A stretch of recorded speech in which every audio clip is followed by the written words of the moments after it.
Mr. Max Maideke, Deputy Program Manager, GIZ-EAC, Support to the East African Market and People-Centered Integration. Ms. Celine Bakrot, Economic Trade Logistic UNCTAD, and Mr. Charles Ballard, CEO, Jumia Kenya. Kindly note that this session will take 1 hour, so you have 1 hour, please, to complete this session. Thank you.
Good morning.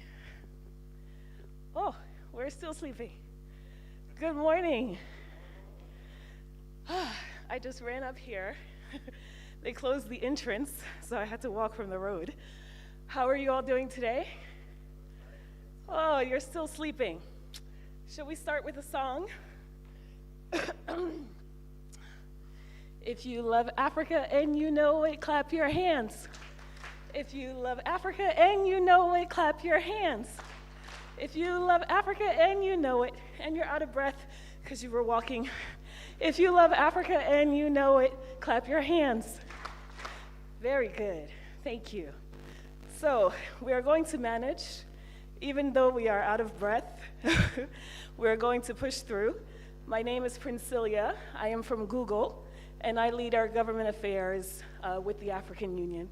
We have an amazing panel for you today on digital trade, and we are going to begin first with a presentation on e-commerce from Ms.🭭🯧🗧 and then we will get into an exhilarating conversation about the potential of digital trade for our African economies. So Ms. Ruhi, over to you.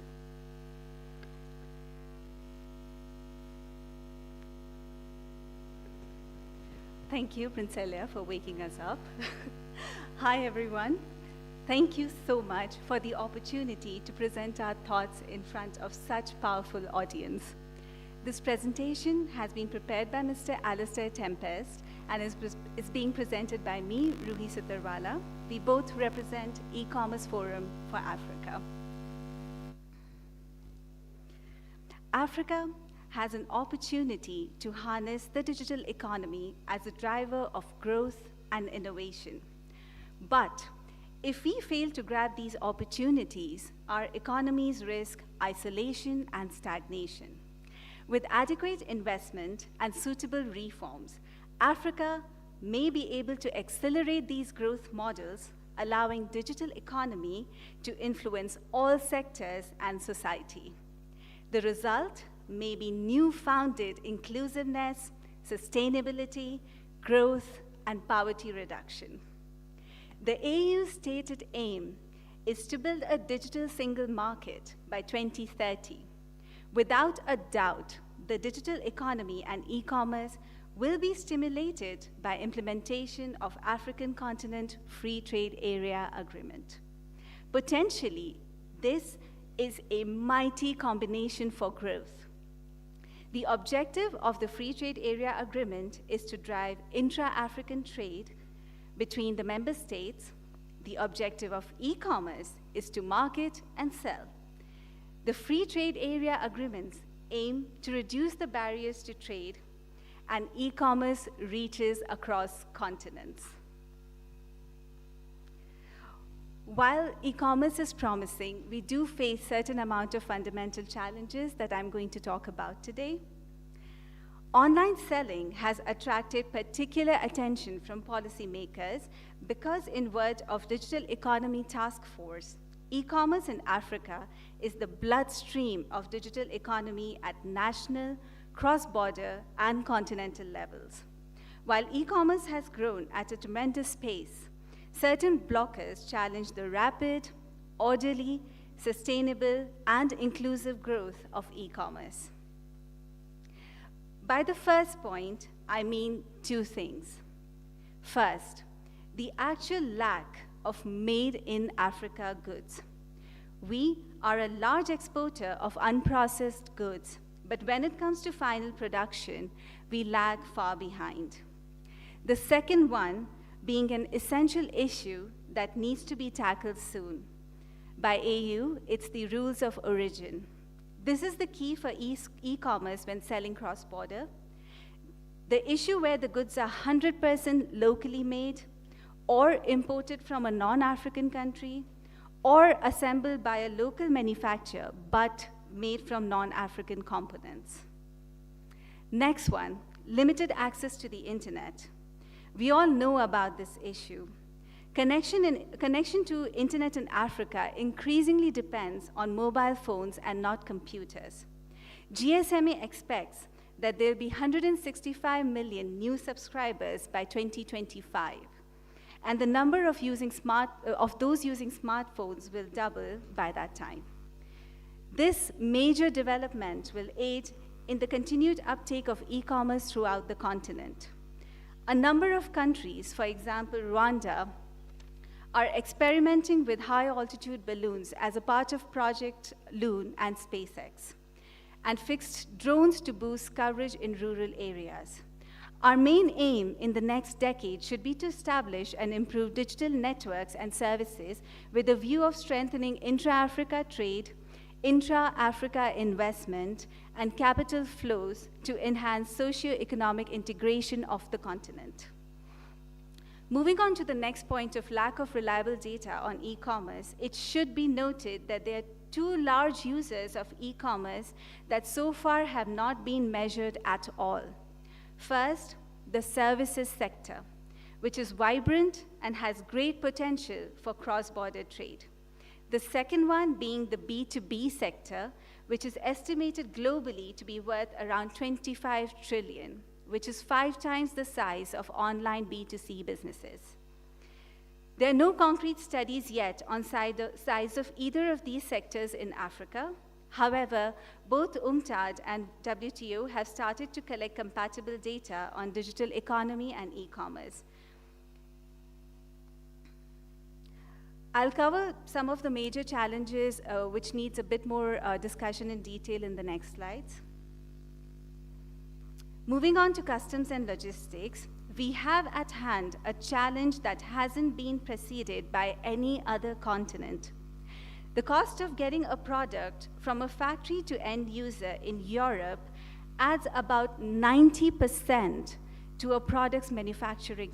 Any guesses of how much that percentage lies at for Africa? A whopping 320%. Even when the online orders are placed at the higher value, Inadequate roads and rail links between cities, let alone remote villages, make it difficult to deliver these goods to the consumers, especially over the last mile. This is one of the most significant barriers to widespread acceptance of e-commerce in Africa. The continuing lack of infrastructure often requires that African producers actually send their goods outside the continent to be re-imported by a neighboring country. The East African community has made tackling this problem its main objective and has opened up intra-East Africa trade enormously.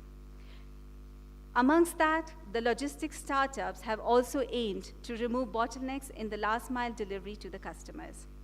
Private and government investments in logistics have spearheaded developments in this segment, yet, due to challenges mentioned above, we still have a lot of work in this segment ahead of us. Coming to another important discussion about e-documentation. Over the last years, East African community has done a lot to reduce the time taken to move goods across its borders. Using e-documentation and in the future, smart contracts are essential for pre-clearance of goods. The challenge e-commerce faces is that a lot of our parcels are small, particularly those sent from businesses to consumers. One of the great advantages of e-commerce should be fast delivery. Businesses benefit greatly elsewhere with just-in-time deliveries. For example, spare parts. In Africa, we cannot benefit from these quick logistics, and yet, knowingly, that this would increase business efficiency and help manufacturing on our continent. Turning to the African Free Trade Area Agreement, we are pleased to see the draft Digital Trade Protocol. It stresses the need for member states to adopt e-documentation and improve customs facilitation. We note that these protocols on services and goods have set up a Committee on Trade in Services. These protocols essentially are the pillars of Free Trade Area Agreement.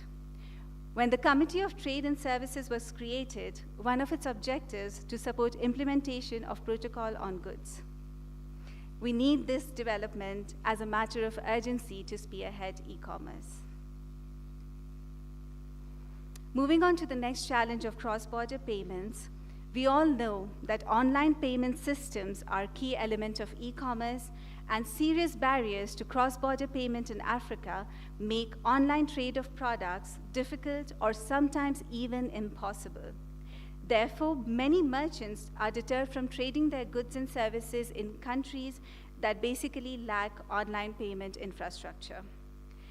However, many African countries like South Africa, Kenya, Nigeria have taken leading roles in fintech developments, which are disrupting traditional banking and introducing previously unbanked population to the mainstream economy. Mobile banking, as seen in many countries such as Kenya, has been of enormous benefit to national economy, changing the transaction cost all the way from 3% down to 0.7% on an average. However, even for the poorest, these low commission rates can be a barrier to paying online. And luckily, some of the large e-commerce players are looking at providing their clients with even lower commission rates. An additional challenge here is the currency exchange and fluctuations. It's always an issue for any sales which we want to do across frontiers.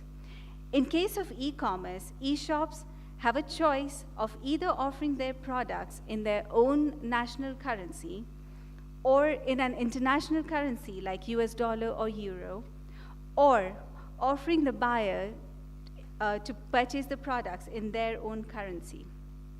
Studies have shown that online buyers faced with one of the first two options get redirected to a currency exchange system, and the sales are frequently abandoned at that stage.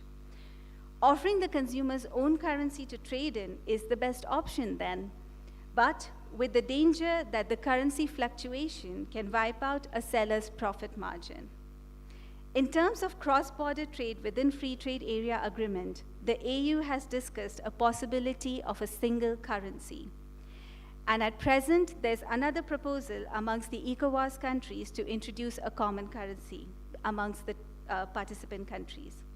However, until a single currency becomes a reality, exchange fluctuations will remain a problem for cross-border e-commerce within Africa.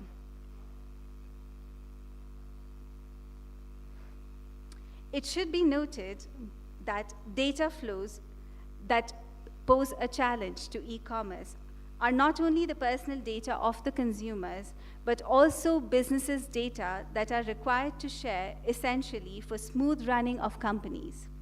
This may include order records, accounting, manufacturing data, as well as the government data to be shared on cross-border. The debate on data flows often fails to distinguish between these very types of data, which is the personal data, the manufacturing data of the companies, and the government data, and seeks to impose a one-size-fits-all approach, which is clearly inappropriate. The AU Commission has announced that it is working to address that data flow issue. The other major issue that we face today are tariffs. Signatories to the Free Trade Area Agreement recognize that tariffs and non-trade barriers on cross-border trading must be reduced significantly if free trade area is to be successful. In line with global trends, tariffs on cross-border trade on the continent have decreased over the last couple of decades. In addition, at a regional level, most RECs operate custom unions between their member states. By far, the most effective is the East African community, which has significantly reduced custom clearance times by introducing a pre-customs clearance system and agreement on duties. Non-trade barriers, however, will take more time to address and still pose some serious issues to cross-border e-commerce. Luckily, UNCTAD and COMESA have adopted a process for businesses to report NTBs on their portals. Globally, policymakers are unsure how to handle income generated as well between different online merchants and marketplaces, particularly cross-border. There are a number of alternatives being discussed, especially around taxes.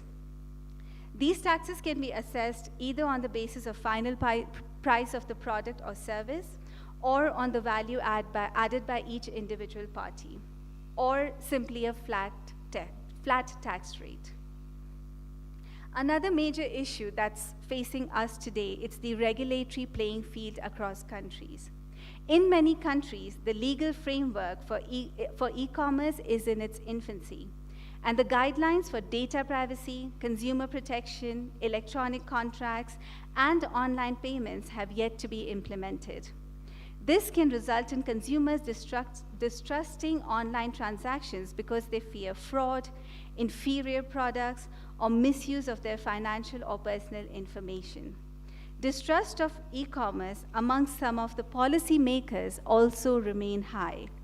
To end my presentation, ladies and gentlemen, let me ask you by the raise of hands, how many of you today would be comfortable to order a product online from, say, West Africa, North Africa, even amongst East Africa, and expect that your order will be received by you without any extra charges, within the stipulated time, and of the quality that you expect? Ladies and gentlemen, by the raise of your hands, how many of you sincerely think this is possible?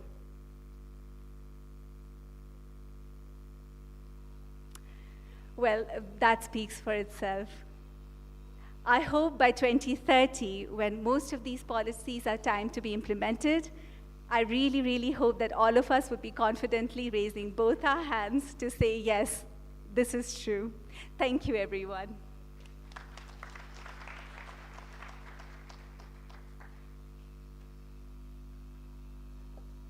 Thank you so much, Ruhi, for that excellent presentation on e-commerce. I think it sets the tone, really highlighting some of the challenges that we still have. We have a ways to go. But hopefully we can do a deeper dive here with some of the panelists about some of the opportunities and what we are doing right, and what we can do to accelerate the finding of solutions to some of the problems that were highlighted in this presentation. So we have until about 10:30 And we're going to have just a conversation to delve deeper into some of the issues that Ruhi raised, particularly around the connectivity challenges. Hopefully we can touch also on the human capital elements of this and the SMEs and how digital trade can be used to support SMEs. I know we have many present here today. And then also talk about maybe emerging technologies. What is the opportunity here on the continent? And then lastly, the regulatory hurdles that we are facing. How can we leverage platforms like the East African Community, the African Union Commission, and the AFCFTA Secretariat to help with some of the harmonization that is necessary? And speaking the truth that is necessary to take us forward. So before we begin, I'd just like to turn to each of the panelists for a quick introduction, if you wouldn't mind introducing yourselves to our participants here today, just stating your name, your organization, and maybe a little bit about what your organization is doing and focused on the continent. And then we'll get into the questions that I have prepared for you today. After that, after our prepared discussion, we will open the floor. So please feel free to prepare some questions or comments, as we want this to be as interactive as possible. The goal is to find some solutions to how we can accelerate digital transformation on the continent and here in the East African community. So I'll begin to my left, if you wouldn't mind introducing yourself. Yeah, good morning. My name is Max Miedeke, representing GIZ. I'm the technical lead on the GIZ trade portfolio with the EAC, based in Arusha. Thank you. Hi everyone, I'm 🭭🰧 𝗧𝗛𝗛𝗧 I'm the CEO of 𝗭𝟑𝟰 I'm representing E-Commerce Forum for Africa, and our work lies all across the African continent. Thank you. Good morning, ladies and gentlemen. My name is Charles Marito. I work with Google, leading the public policy team in Sub-Saharan Africa. Great to meet you. Good morning, bonjour, sabah al-khair. This is as far as the languages that I speak. So my name is Amr al-Gouili. I'm the strategic advisor to the Deputy Chairperson of the African Union Commission. However, most probably I'm here more as a flashback from history. I participated in the two summits of the World Summit on Information Society, Geneva and Tunis 2003-2005, and I was chair of the WTO Committee for the Information Technology Agreement for a short while before I leave Geneva. So this is a very nostalgic to me. Thank you for bringing us back to these good days, and looking forward to this interesting discussion. Yeah, good morning, habari za asubuhi, and bonjour tout le monde. My name is 𝗭𝟰🰧 I'm the director for digital trade systems in Trademark Africa. Trademark Africa, we are not for-profit organization. We are a trade development agency, currently operating in 14 African countries, and our interest is to grow the prosperity of the African people. Thank you. Good morning, I'm Céline Bacro. I'm a trade economist from UNCTAD. I mean, I know that you know very well UNCTAD. We've been working for many decades in Africa. We are going to celebrate our 60th birthday, 60th anniversary next year. And I'd like to take this opportunity to thank the African Union and the EAC for inviting UNCTAD to this very important meeting. Thank you very much. Wonderful. Thank you all for being here with us today. So we're going to start right with you, Max. If you wouldn't mind, we talked a lot about some of the opportunities that we have to really take advantage of digital transformation. But in your opinion, what more needs to be done, and what needs to be done differently to drive some of the policy reforms that we really need to see some of the acceleration of the digital transformation here on the continent? Thanks. Yeah, thank you very much. Good morning again. I want to start off by thoroughly thanking the East African Community Secretariat, the AU Commission, the East African Business Council, and the Republic of Kenya for hosting this forum and inviting GIZ as a partner to this forum. For us, digital trade has the potential to drive economic growth, innovation, and job creation. It can provide businesses, especially SMEs, access to regional and global markets, foster inclusive growth by helping small-scale producers and entrepreneurs to participate in the digital economy. Digital trade can also contribute to enhancing financial inclusion in Africa. With this potential in mind, we need to double our efforts to unlock digital business opportunities in the EAC and under the AFCFTA. A digital economy and digital society go hand in hand for us. Important is to put people at the center of the digital transformation, build a fair and competitive green digital economy, and enable an inclusive digital society that leaves no one behind. I want to highlight now a few strategies that are important in this regard and where GIZ is supporting a more conducive environment for digital trade. On e-commerce, most platforms in Africa are relatively young and still struggle with cross-border e-commerce trade. We just heard it. Due to existing regulations and compliance issues, very few e-commerce players stay in the market for long. So we need more supportive regulatory frameworks that promote e-commerce while at the same time addressing concerns related to consumer protection, data policy, intellectual property rights, and cross-border trade. So in our opinion, effective policies are very important and should promote, for example, an enabling e-commerce environment with incentives for private sector to start digital businesses. To this aim, we're implementing the EAC regional e-commerce strategy to improve legal and regulatory frameworks and increase trust in trade. This strategy strengthens cross-sectoral and public-private collaboration in developing regional approaches to cross-border e-commerce.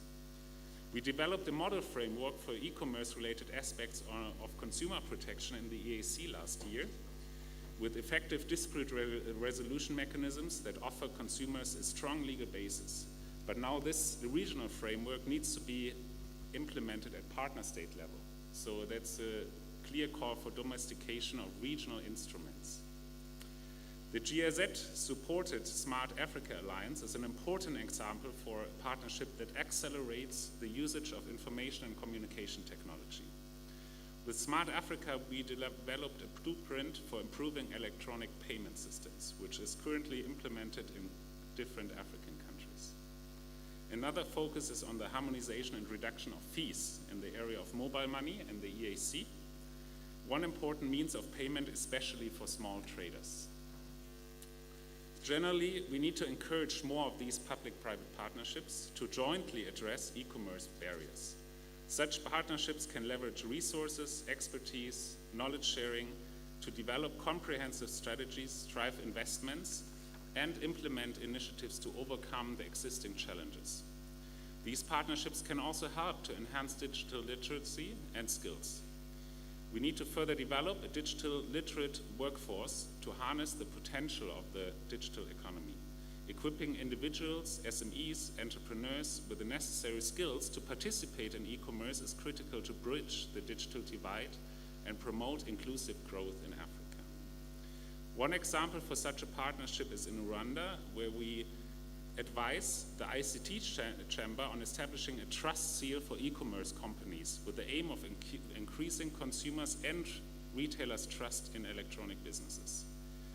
We heard it before, trust between consumers and suppliers is often a bigger issue online than it is with classical brick and mortar businesses. Just as the EAC as a regional economic community, it also applies to the continental African free trade area. The digital trade has enormous potential to increase the advantages of integration for people and companies and to facilitate trade within the framework of a common digital market. The EAC, as the most integrated regional economic community, is an important building block between the continental and the national levels. It is therefore an important link in continental negotiation and dialogue processes and can be a pioneer with digitally advanced countries such as Kenya and Rwanda. There's a clear need for harmonization at regional and continental level through enhanced regional integration. Engaging in the AFCFTA can unlock opportunities for cross-border e-commerce, and this is of particular importance for topics related to digital trade such as data policy, digital platforms, e-government, infrastructure, trainings, and other digital solutions to simplify trade. The AU's digital transformation strategy for Africa provides an important strategic framework in this regard. GIZ supports the ongoing digital trade protocol negotiations processes at AFCFTA by equipping involved parties with the necessary analytical background information and extending direct support to the negotiations, while at the same time preparing different stakeholders for the implementation of the digital trade protocol. Let me also highlight one project at national level, because it's very important that we have a multi-level approach to tackle the challenges. At national level, for example, we support digital transformation centers here in Kenya, but also in other African countries. The overall goal is a sustainable and human-centered digital economy and society. As I said at the beginning, for us, the economy and the society are interlinked. On the one hand, the Digital Center focuses on strengthening the country's digital economy. It implements measures to strengthen the local ecosystem for digital innovation. It offers training opportunities on digital skills and for SMEs in their digital transformation. But it also promotes data sharing for value creation and the creation of more and better jobs in the platform economy, the so-called gig economy. On the other hand, the Digital Center works to strengthen the digital society in Kenya. For example, it identifies technologies such as in the field of artificial intelligence through which socioeconomic benefits can be achieved. It also builds capacity in the area of data protection to increase citizens' and consumers' confidence in digital products and services. Let me conclude by stating and highlighting that digital transformation is changing the world at a tremendous pace. So we need to work hand in hand for integrated and inclusive digital societies and economies in Africa. Asante sana for your attention. I submit. Thank you so much for that expansive overview of GIZ's perspective on some of the key areas to accelerate digital transformation. You touched on the SMEs and the importance of that as the backbone of African economies. It's so important that we have this focus on SMEs and the skills development in particular. I think that was really key. You touched on the harmonization as well, and the opportunity that we have in the EAC region, as well as through the AFCFTA, as well as the importance of public-private partnerships. Smart Africa is doing some amazing work, developing some blueprints and frameworks around AI. We've seen that one as well. And I'd love for us to also get into that a little bit more. I'm going to, Ruhi, since you presented, I'm just going to jump over to Charles, maybe from a business perspective. If you can talk to us about how does Google look at the investment opportunities on the continent? What are some of the things that we have to be optimistic about the economic potential for digital transformation? And what do you think are some things that we need to be doing more of in order to accelerate that digital transformation? Thank you so much, Princelia. I think as we start talking about what Google is doing in Africa and working collaboratively, even with the AU to really accelerate and help drive digital transformation, it's probably important to also start off from the position of what is the potential and what does that look like. And for me, I want to build on the point around SMBs. So at the moment, when you look at the continent, SMBs represent over 90% of all businesses in Africa. 90%. And two-thirds of the African labor force is actually employed by SMBs. So think about the scale, because a lot of the times we think about the larger companies as the drivers of economy, but really SMBs are actually the backbone of the economy. In addition to that, SMBs contribute to 54% of Africa's GDP. So if we want Africa's GDP to grow, we need to support our SMBs and we need to help them grow and accelerate. And then depending on the country, up to 60% of the SMBs on the continent are actually owned by women, which then lends another data point that if we want Africa's economy to grow, we need to support women SMB owners. That will see an acceleration of the African economy. So that just sets one piece around the SMB ecosystem and the economy. Let's focus a little bit on digital and digital transformation. By 2025, we're going to see an additional 300 million more people coming online to get to about 600 million people. We're going to see over 500 million mobile devices across the continent, and hopefully by 2025, we'll have on average at least 50% of the people online across the different countries in Africa. Obviously, that ranges from market to market. Some markets like Kenya are much more advanced, others like Chad fall way behind. So we also need to figure out how do we start closing that gap.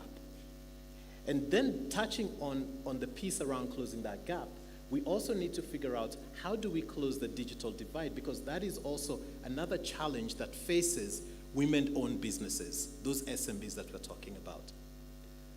2 years ago, we did a piece of research, again, focusing on these SMBs, and found that they really struggle with three really important pieces or need states, so to speak. The first piece is how do you build an online presence? The second need state is how do you access customers once you're online? And then last but not least, how do you get funding for those businesses?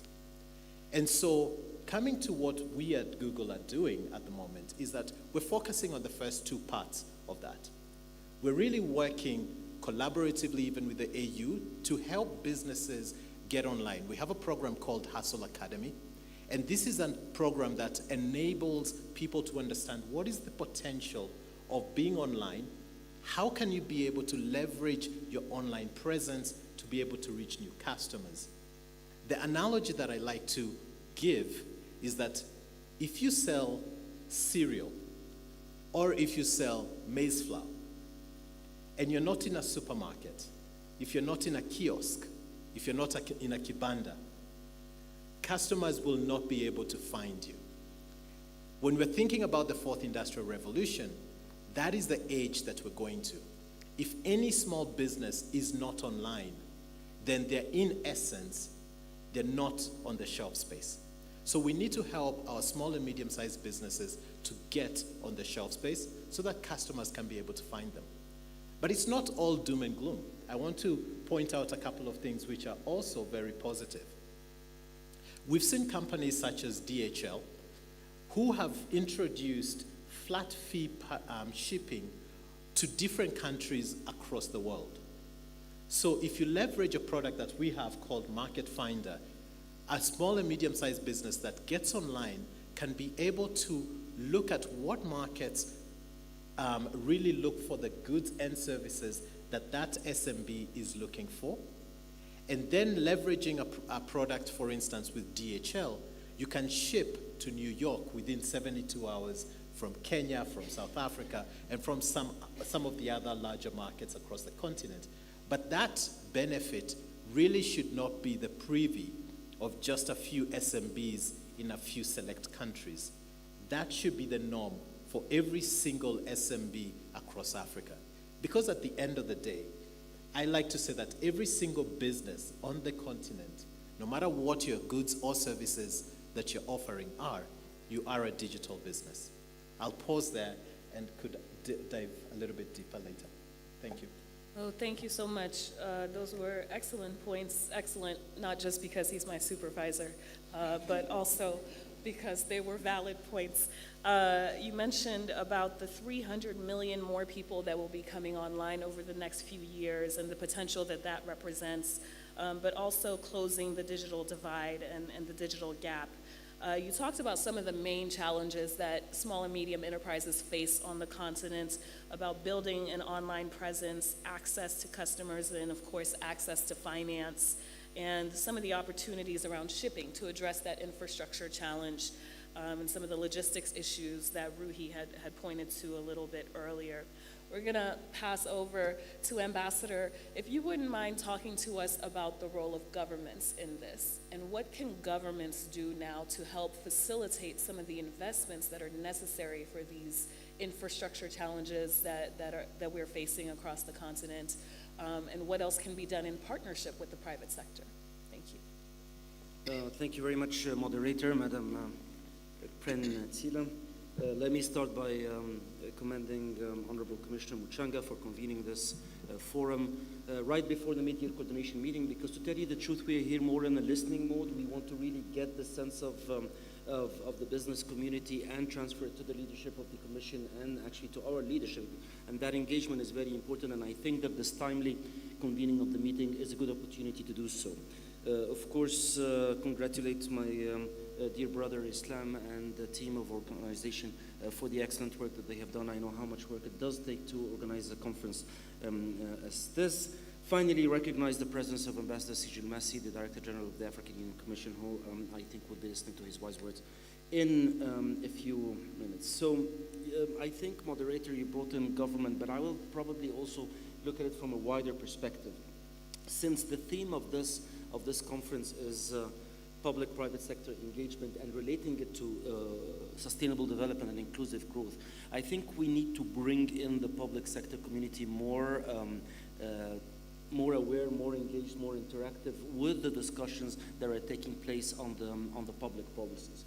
And here I would say, and I did mention maybe in the introductory words, that you're bringing me nostalgic to 20 years ago when I was in Geneva, and I felt at the time how this topic is a fusion of two worlds. It's the fusion of the digital world, the information society, and everything that relates to its public policy related issues. And it's a fusion of the trade world, including the liberalization, the customs, the tariffs, the taxes, the facilitation, and everything else. And we need to recognize this so that we are well aware, maybe unlike other issues of traditional trade, if I might call it so, trade in goods, or even trade in services, that we need to be fully informed about the processes related to both.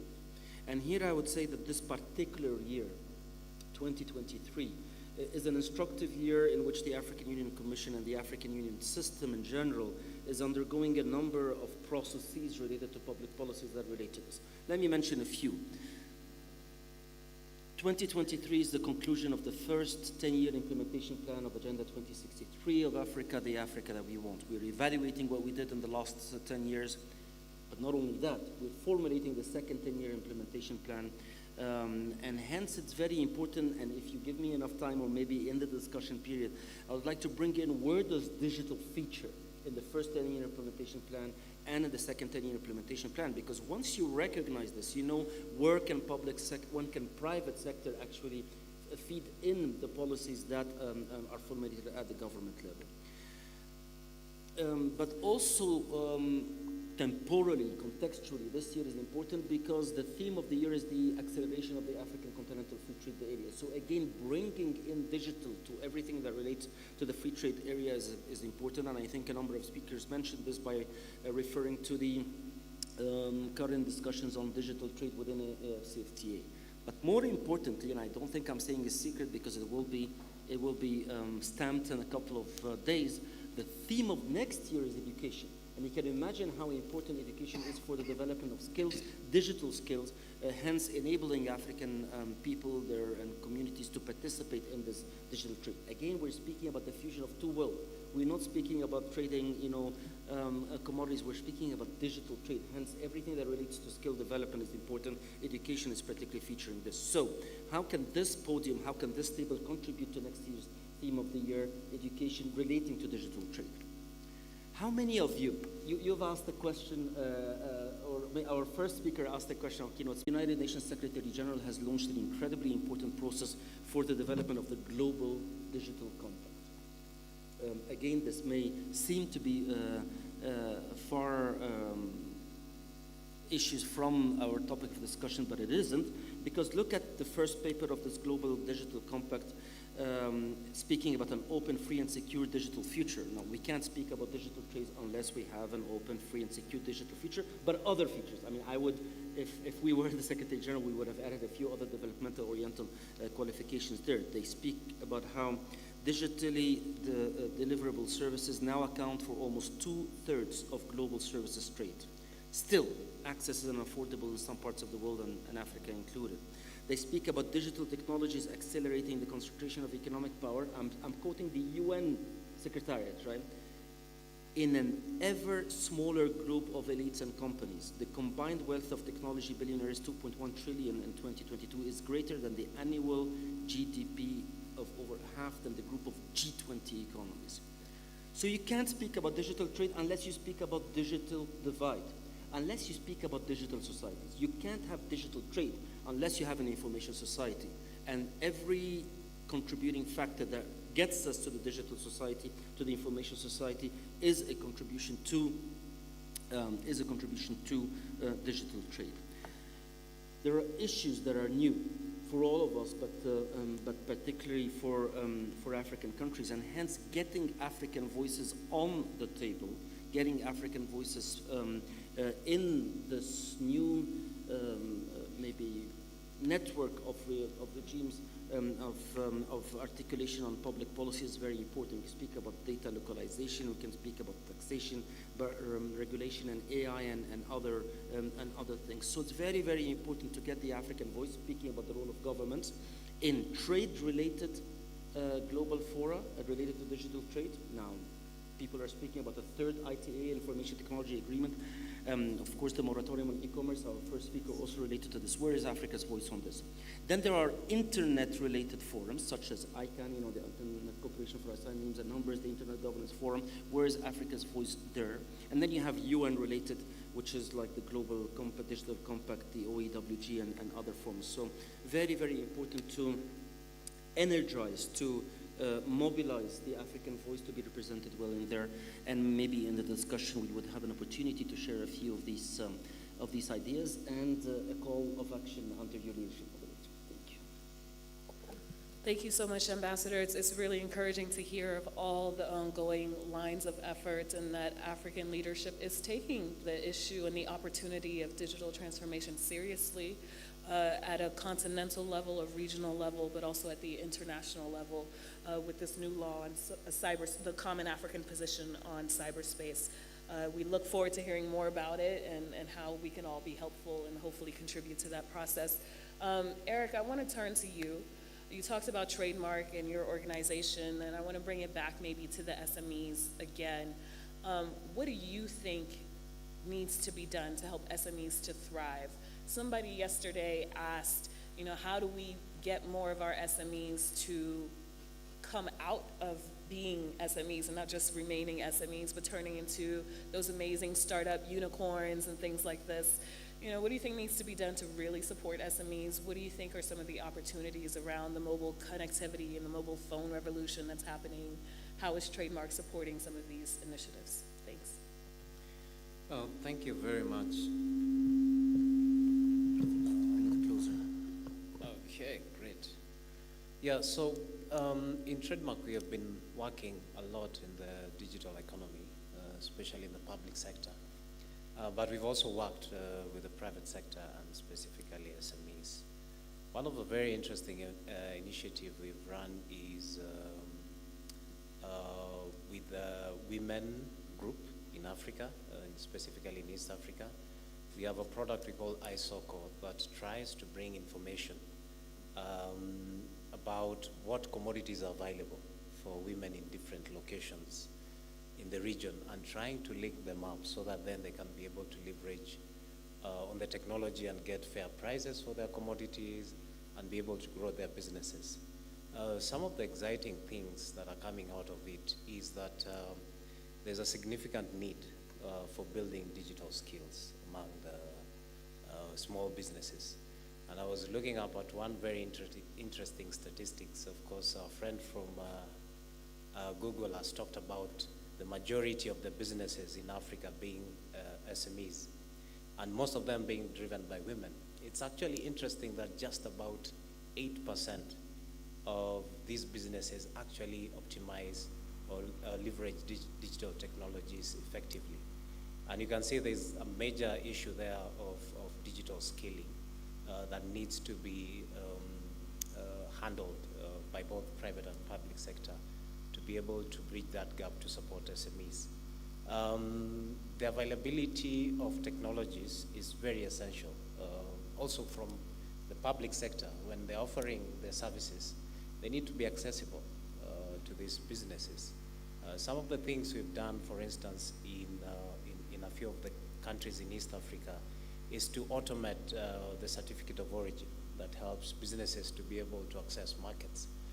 And I recall this very interesting story where this lady who comes about 100 kilometers from Nairobi used to travel to come and collect a book from the Kenya chambers here in Nairobi. And sometimes she will not be able to get it over in one day. She will have to spend a night here and go back to her hometown, which is about 100 kms the following day. With just the simple automation of that service, we've seen that actually this lady who exports is able to do that in a few minutes digitally, and there's no need for actually making that trip. So making digital services available from the public sector as well will be able to support our SMEs very well. There are a couple of opportunities that digital technologies offer SMEs. As my friend from Google has mentioned, if you're not online, then you're not present. So of course, online presence is important. And with the very wide, or interestingly, fairly advanced mobile technology, where you have about 40% of the continent being able to access internet, of which 80% of that is on mobile platforms. That offers the capacity or the opportunity for SMEs to be able to leverage on technology, to have online presence, to advance their businesses. Of course, the question of payment is also very important to support businesses. We know transaction fees has been one very critical thing that affects how businesses trade. And this is where, of course, the private sector comes in to be able to offer very competitive services that supports small businesses to grow by having fair or competitive transaction fees. One of the initiatives that we are trying to do with the East Africa community is to try and see how do you enable a small business in Kigali to be able to trade with a counterpart somewhere in Dar es Salaam. Yeah? Leverage on mobile technology and see that actually when you actually transact, if you're sending a commodity worth, I don't know, about $100, that it actually can be able to be delivered successfully in Dar es Salaam. And actually you are able to make the payments electronically, and you're able to get value out of it. So some of the small things we are trying to see is the ecosystem of services. For instance, our very old institutions that we all know very well, like the postal networks, can they support small businesses? Yeah, we know the big players like DHL, FedEx, UPS have the capacity to actually move things across the globe. But then looking at the continent and looking at the cost of some, or the value of some of these commodities that are moved by small businesses, most of them are of low or medium-sized value, and therefore some of the opportunities like the postal network offers them a great chance to actually grow their businesses.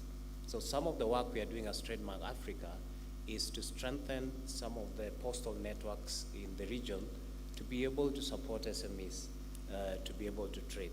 So probably I'll stop at that and be able to contribute to it. Thank you so much. I think that was really important, and the statistic you pointed out about the fact that only 8% of SMEs really are leveraging technology to expand their businesses online is so crucial, especially when you mentioned the point about if you're not online, you're not present, and digital technologies really being the future of how we reach the global market. So we have a long way to go there, but some opportunity given the mobile phone revolution that is occurring here on the continent. Perhaps through the digital skills we can help to bridge that gap further.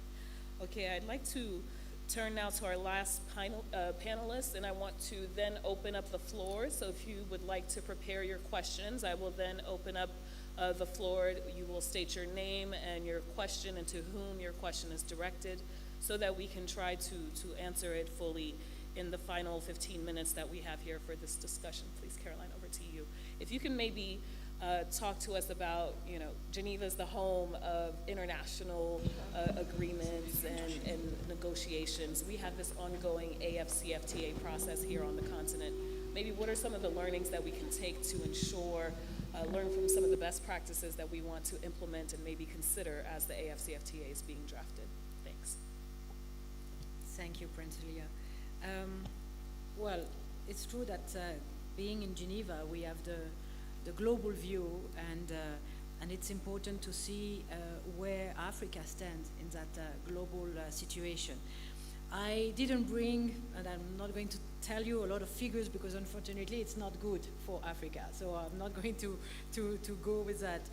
One thing I could say is that first, when we talk about digital trade or digital economy, the governments really need to be convinced that it can work and that digital economy can be a source of growth. Because what we see is that obviously innovation, and it's a fact, innovation goes faster than regulations. So businesses are going up, and Africa, we see the dynamism, in the private sector. But they are blocked at some point, and they are blocked because of these regulations which are in place, which are not relevant anymore, which are not modern, updated. And that's a real problem.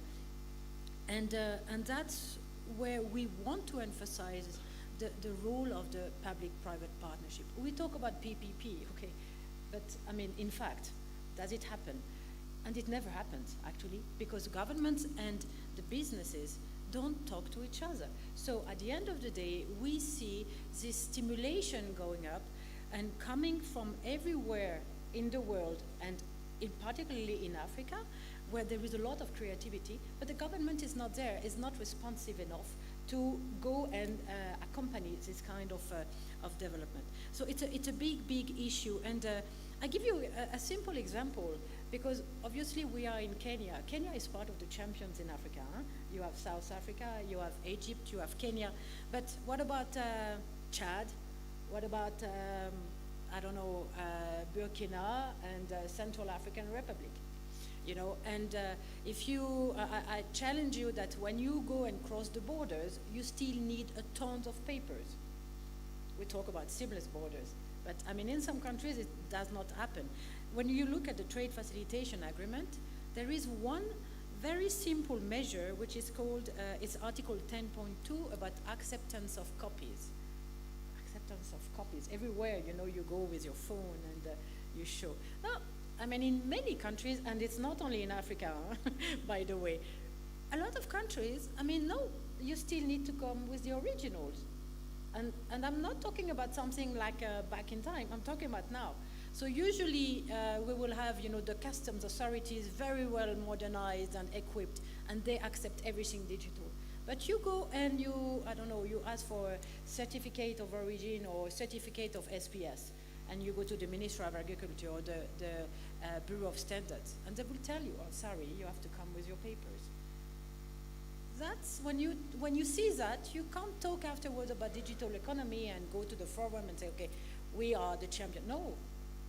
In fact, the governments have to do the job to make sure that they regulate themselves following the sense of history.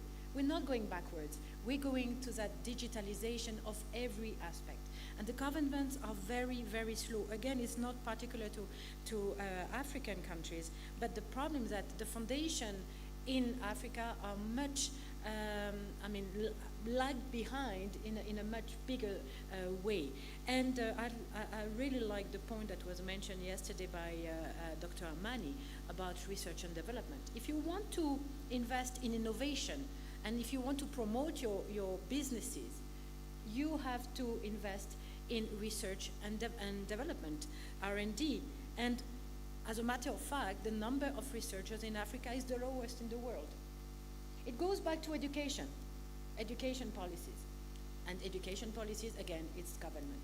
I'm not like blaming the government, but what I'm saying is that as UNCTAD, our natural counterpart are the government. And the governments have a responsibility in that case, and we see that the government should accompany the businesses and not being a bottleneck. And that's one point. And we know that, you know, the main objective for every country in the world is really to be integrated into the global data value chain to benefit from digital economy. We used to talk about the global value chain. Now we talk about global data value chain. So if African countries, African governments wants to count and be on Google, be online, they have to make the proper investment from all the sectors. So what does it mean? And that's my second point, is to have a conducive environment in place. In that regard, UNCTAD accompanies the country, assists the countries in many aspects.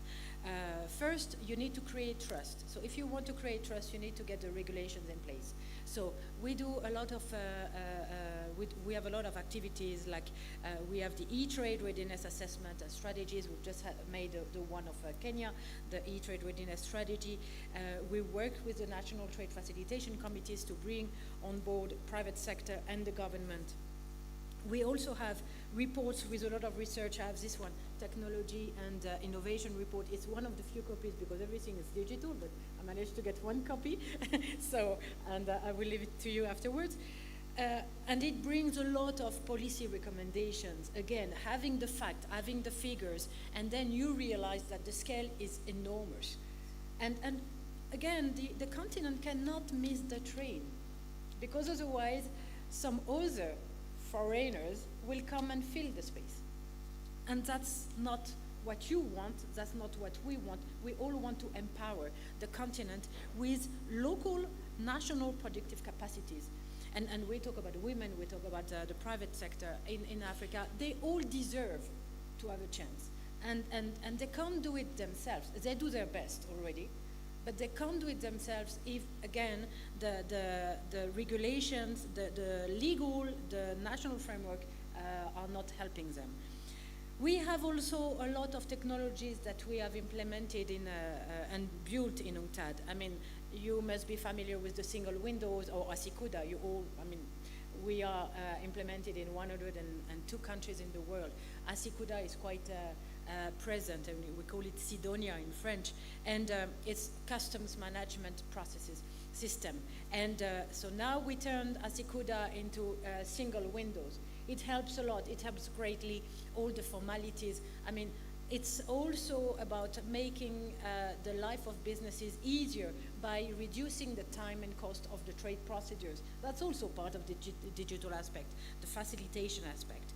And we have also the trade information portals. We have worked a lot with Trademark East Africa, Trademark Africa, and GIZ on that regard, building portals where all the informations are in place so that the businesses are informed before they go into their processes. So we do these kind of things. We also work with the governments to secure the data. I mean, as you said, data is crucial. And what we see is that, again, data seems to be something very like in the air in Africa. I mean, how many data centers are in place in Africa? Again, lowest in the world. Again, I'm not mentioning figures, you can go and see the report, but lowest. 60 out of 800 in the world for the co-created data centers. It's not enough. I mean, and it's not fair, again, for a business to have a server in London or in New York because it's more stable. This is not fair. What about the person, the woman or the man who has no access with London or, you know, and is stuck with some servers which are not reliable, and at the end of the day, it's a loss of opportunities, a lot of business, a lot of money, a loss of money. So this, again, is something that we support, we assist the country with, and we work also on trade facilitation, obviously, how to define the de minimis value, how to make sure that you have expedited shipments, because when you talk about digital economy, digital trade, we talk also a lot about e-parcels, I mean, small parcels. And small parcels, obviously, when they arrive in mass at the airport, for instance, I mean, the staff has to get the capacity to deal with that and not to delay anything. It's already an issue, you know, in some developed countries. But this again is what the customers want, you know, and they don't want to be excluded from that. The last point is actually you have to remember, to keep in mind that data flows, I mean, the data flows have an international nature. So it calls for international cooperation. Obviously, having protocols from the African CFTA, from the AU, I mean, helps a lot. African countries should start working together. Data is from Kenya to Tanzania to Morocco to Malawi it doesn't have any borders. So countries should also start talking about how we secure this data, how we make sure that the exchange is possible with interoperability. You mentioned that, Rui. I mean, interoperability is not an easy thing, so we also accompany the countries in that. But first and foremost, it should come from the countries themselves. African countries should start partnering. It goes back to what the speaker said yesterday, could be Vimal or could be Dr. Amani. I mean, forget about the borders. When we talk about data, there is no borders anymore, and that's a fact. So countries should start collaborating and working together to make sure that they benefit fully from all the agreements that they have. Could be the EAC, could be the African CFTA. You know, that would be a pity not to benefit from this. You have some framework which is being built, which is being shaped. The countries have to make sure that they implement it and that they collaborate with the businesses. So, and that's helped because obviously you have economies of scale and you bring trust between the businesses, between the customers, and between the governments. Thank you very much. Thank you. Yes, thank you.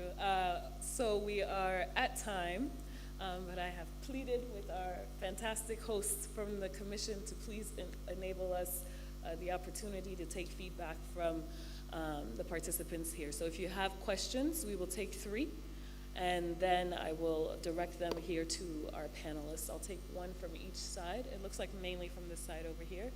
Okay, I'll take from the gentleman with the white shirt and the tie. Anyone on this side? Okay, sir down here. Do we have any women questions? Women? Madame. Okay, those are our 3 over here. So, gentleman, sir, up top over here with the white, and then we will go down to the next one, and Madame, you will finish, please. Thank you. He's right there.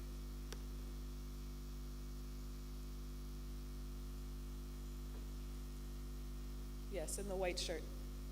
Almost there. There we are. Thank you.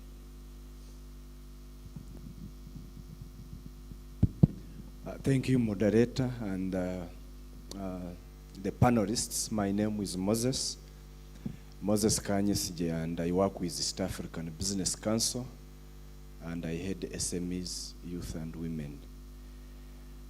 On the e-commerce, if we want to promote it, let's consume what we produce. Let's have a mindset change. When she was presenting, and she said, all of you, can you raise your hand if you trust products that are made here? No one. How will you promote our products?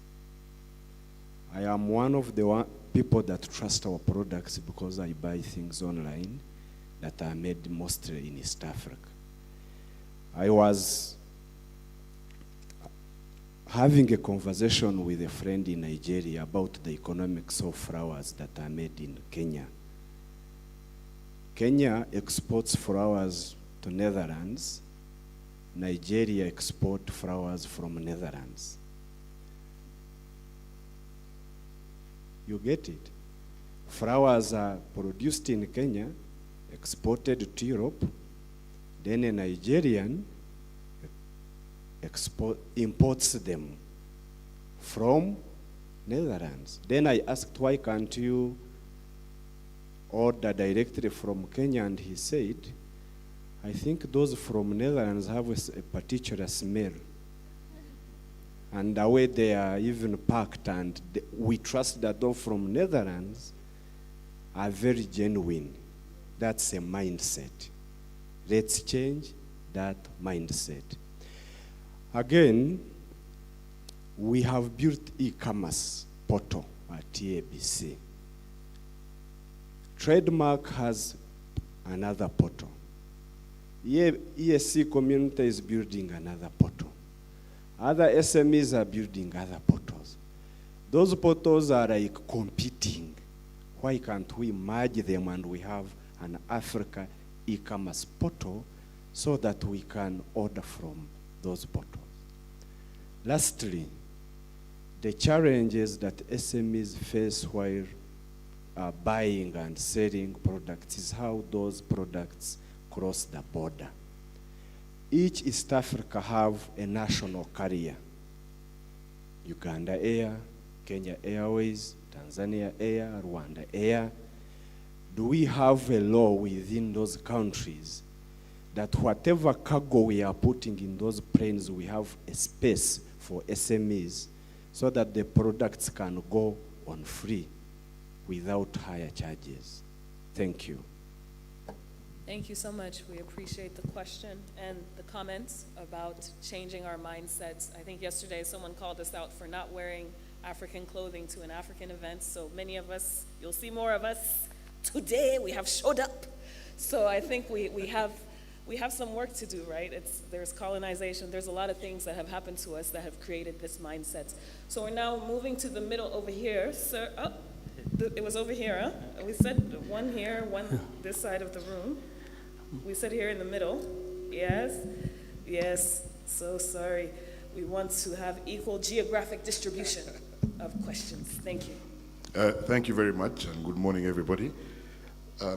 Celine made me smile, and she's answered half of what I was going to ask. My name is Simon Kaheru from the East African Business Council, Uganda chapter, and also Coca-Cola Beverages Africa. Celine made me smile because you reminded me about a small conversation I had at the entrance. I registered to attend this event online, got to the entrance, and I had to fill out a paper form and hand it in. And I said, guys, what are we doing? We are moving backwards. And the lady said, accountability. I gave up on that one. I'd like to hear a bit from the panelists, and this is the second half of what Celine could have mentioned, around the public sector, governments, implementing digital solutions in a more harmonized manner. And we're talking about strengthening public-private partnerships. Digital trade, we all know what the benefits are and how it can work, especially for SMEs, women and youth. But it can't work in isolation of governments implementing the digital infrastructure on this continent that they're all doing very disparately. In East Africa alone, we have examples that make us pull our hair out every single day.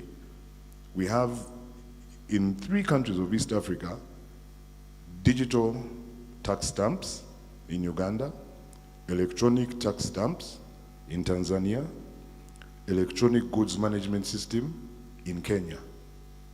All provided by one provider, but the solutions are different. Those same stamps are going to be applied differently for the standards bodies in the 3 different countries. And yet we are talking about harmonizing standards so that people can trade across borders in a recognizable manner. There are 3 different applications used to authenticate or identify products. So it makes it impossible for a woman SME trader to actually get her products across the border. Or, if not impossible, much more expensive. E-invoicing. In Kenya, there's a solution. In Uganda, there's a solution. In Tanzania, there's a solution. Rwanda, I believe, has one.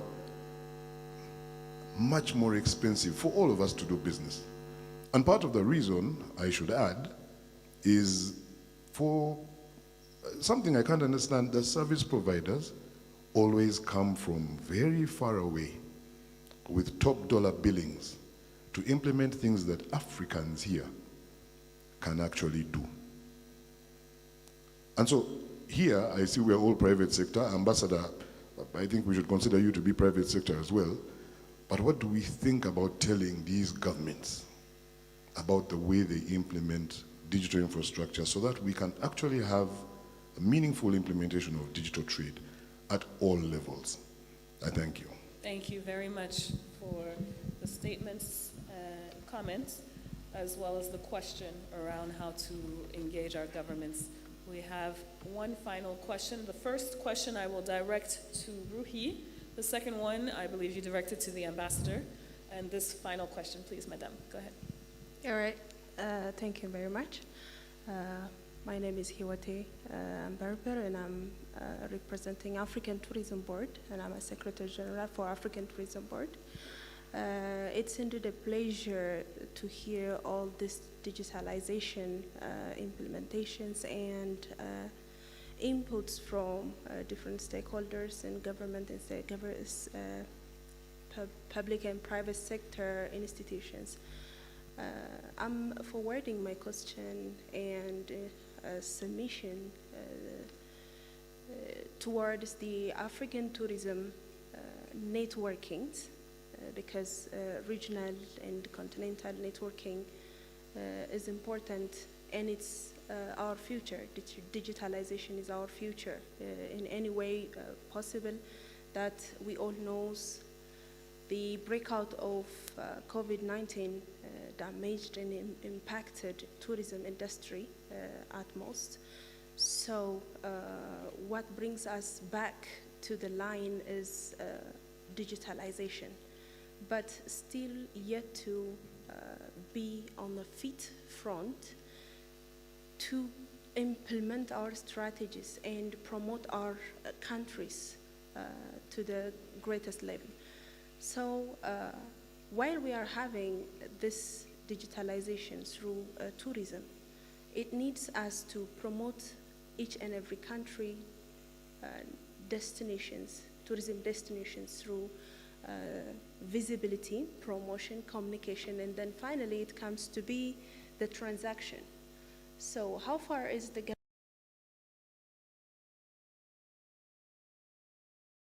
digitalization and e-commerce and e-trade outlets into each and every one's country tourism ministers and those responsible organizations? So this is again that we all knows that tourism is a peaceful weapon to bring all together for such a free trade and regional integration. There is nothing but a powerful tool is tourism to bring us together. So I am requesting for such a recognition and a great intention and still collaboration with tourism institutions for the respected government responsible parties to work in this digitalization marketing of tourism. Thank you very much. Okay, excellent. Thank you so much for highlighting that effort of the tourism industry. Okay, so we had three questions. Ruhi, the first one on cross-border, the issue of cross-border trade and the challenges that we face there, and then Ambassador about how do we really work in closer collaboration on the customs and facilitation issues with our government counterparts. And then the last was more of a statement on what needs to be done to amplify efforts of tourism and digitalization. Charles, maybe if you want to take that final comment, and we will wrap it up here. Thank you. Thanks, Princelia. Thank you, EABC. Both the questions that raised some very significant points that we have on digital trade, going online, and just use of digital transformation in a day-to-day basis. This would be the answer to the question and also my final remark. I think what we can take home today from the discussion that we had from all the panelists, Max, Charles, Ambassador, Eric, and Celine, I feel it's at the heart of it, it's the issue of digital divide. Whether we are talking about products or services, whether we are talking about a male business owner or a female business owner, SMEs, large enterprises, different countries that we are dealing with today, skilled labor versus unskilled labor, private partnerships versus public initiations.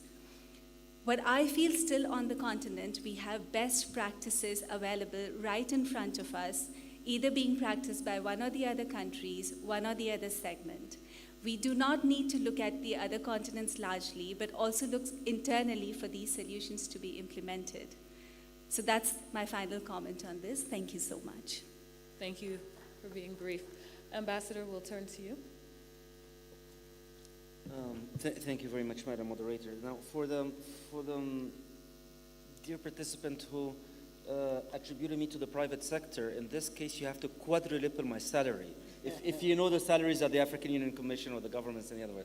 But no, this is an honor that I wouldn't claim simply because the private sector is more on the ground, is more on the implementation part. And we asked the question about how to get those issues of trade facilitation, customs facilitation to the ears of the government. And I would mention that particularly the African Union Commission has a mechanism that I hope all of us are well aware of, but probably is the closest to any sector, particular sector, which is called the specialized technical committees. It's basically the meetings, regular meetings of the sectoral ministers or line ministries.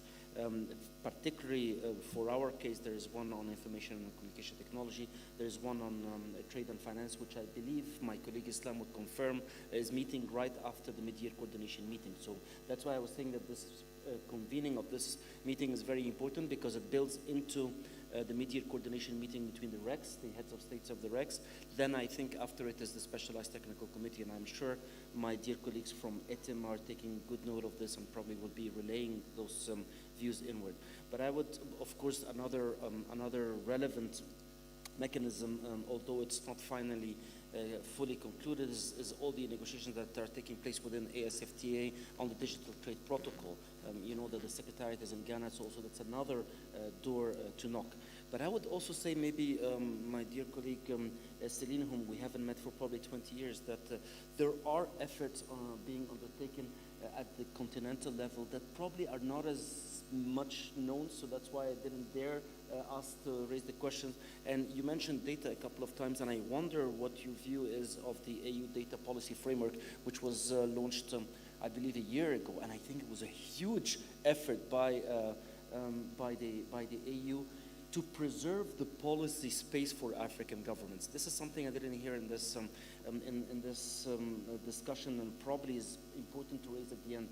We as African governments also need to have the space to choose, because digital world is not a neutral world. There's a lot of geopolitical competition that is taking place. I know Google is here, and the first thing we rely on for any searches is probably Google, but we as African societies need to preserve that space to use Google or to use other service that may meet the needs of our societies more. And you would see that in this AU data policy framework, that issue even of data justice, social justice is mentioned in there. Again, we need to develop the discourse, we need to develop the concepts that serve the continent best, and preserve its policy space. So indeed, I can promise that many of the valuable ideas that were mentioned today will be well conveyed into its policy circles and hopefully taken from there to implementation. Don't forget, please, quadruple my salary, right? Thank you. Excellent. Thank you, Ambassador. We take our messages forward to our AU colleagues. Final word, Charles. I apologize to my other fellow panelists. No closing remarks. I have been told they will take my organs if we speak any further. So please, Charles, final remarks to our esteemed participants. Thank you. Thank you so much, and I really appreciate your comments regarding tourism. I'm an avid fan around tourism and the potential of tourism. 65% of all people who book and travel today around the world actually leverage online platforms to actually make that decision. 93% of people who are booking also say that they rely on the positive recommendations or reviews that are made online to be able to actually make that final decision. In Africa, we have an opportunity to take advantage to 280 million people traveling from their homes to actually come to Africa. And we have that opportunity. When you look at South Africa and Egypt probably have some of the highest tourism inflows. Kenya only has about 1.6 million people coming to Kenya. We also need to diversify what we're selling. What is our proposition, right? And we need to start thinking about not everyone can sell the safari, but what other experiences can we be able to sell and then market those experiences digitally? So there's a really, really big opportunity that people want, and it's not really just about go to a place and see things. People want now to experience and make memories out of what travel decisions they make. So you're absolutely right. Digital is a place that we must really think about, but we also need to look at it more holistically. How does Africa market itself? Thank you so much. Thank you very much. So we had a pretty in-depth panel today. We tried to touch upon infrastructure, the human capital needs, the emerging technologies and innovation that is required, and also the regulations that will be needed to help take us forward. We really want to thank you for your active participation, for listening and hanging in there with us and waking up to participate in this important discussion. This afternoon, Google will be hosting a masterclass on delivering effective pitches and supporting a startup pitch competition. So come support some of the young people who have business ideas that they're trying to take to the next level. We thank you again and enjoy the rest of the session.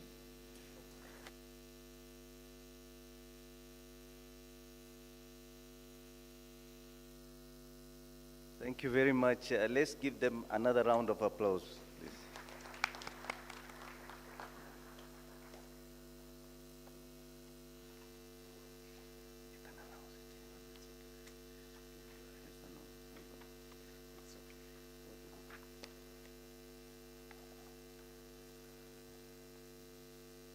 We would like to steal 3 of your minutes, not even 5. So we are going to have a signing ceremony of the MOU between both Emerging Markets Group and African Union Commission. It will just take 3 minutes of your time.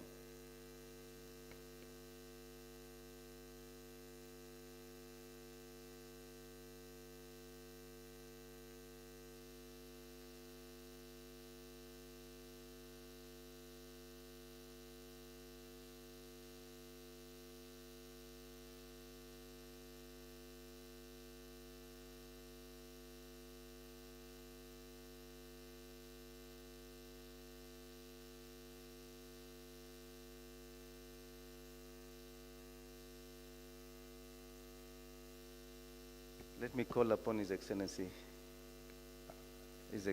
Commissioner.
Thank you very much for your patience.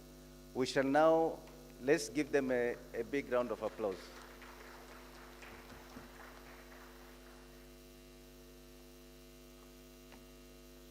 I'm sure I didn't let you down. Thank you very much. Now, can we move to another session, which is climate change panel, environmental, social, and governance practices among the African private sector, overview of preliminary findings of the AU survey on the status, opportunities, and challenges.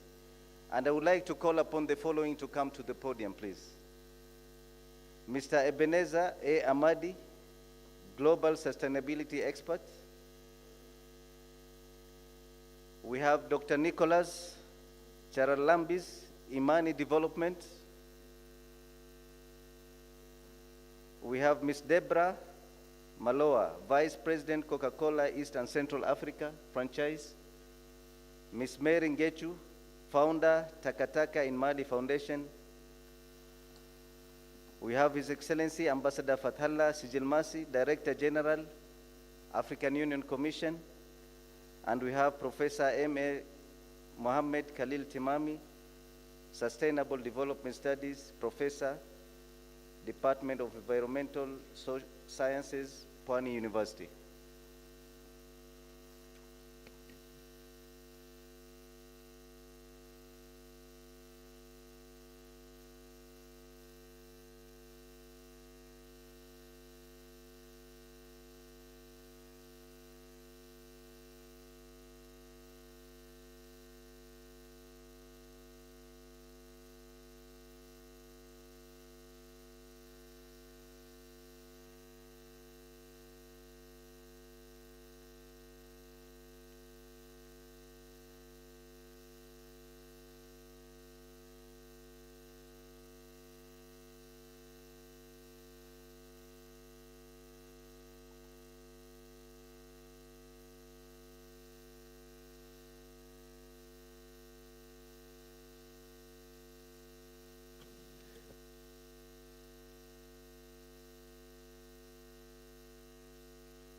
Habari gani, mabibi na mabwana, or where I come from, Dumelang Boma Ebora.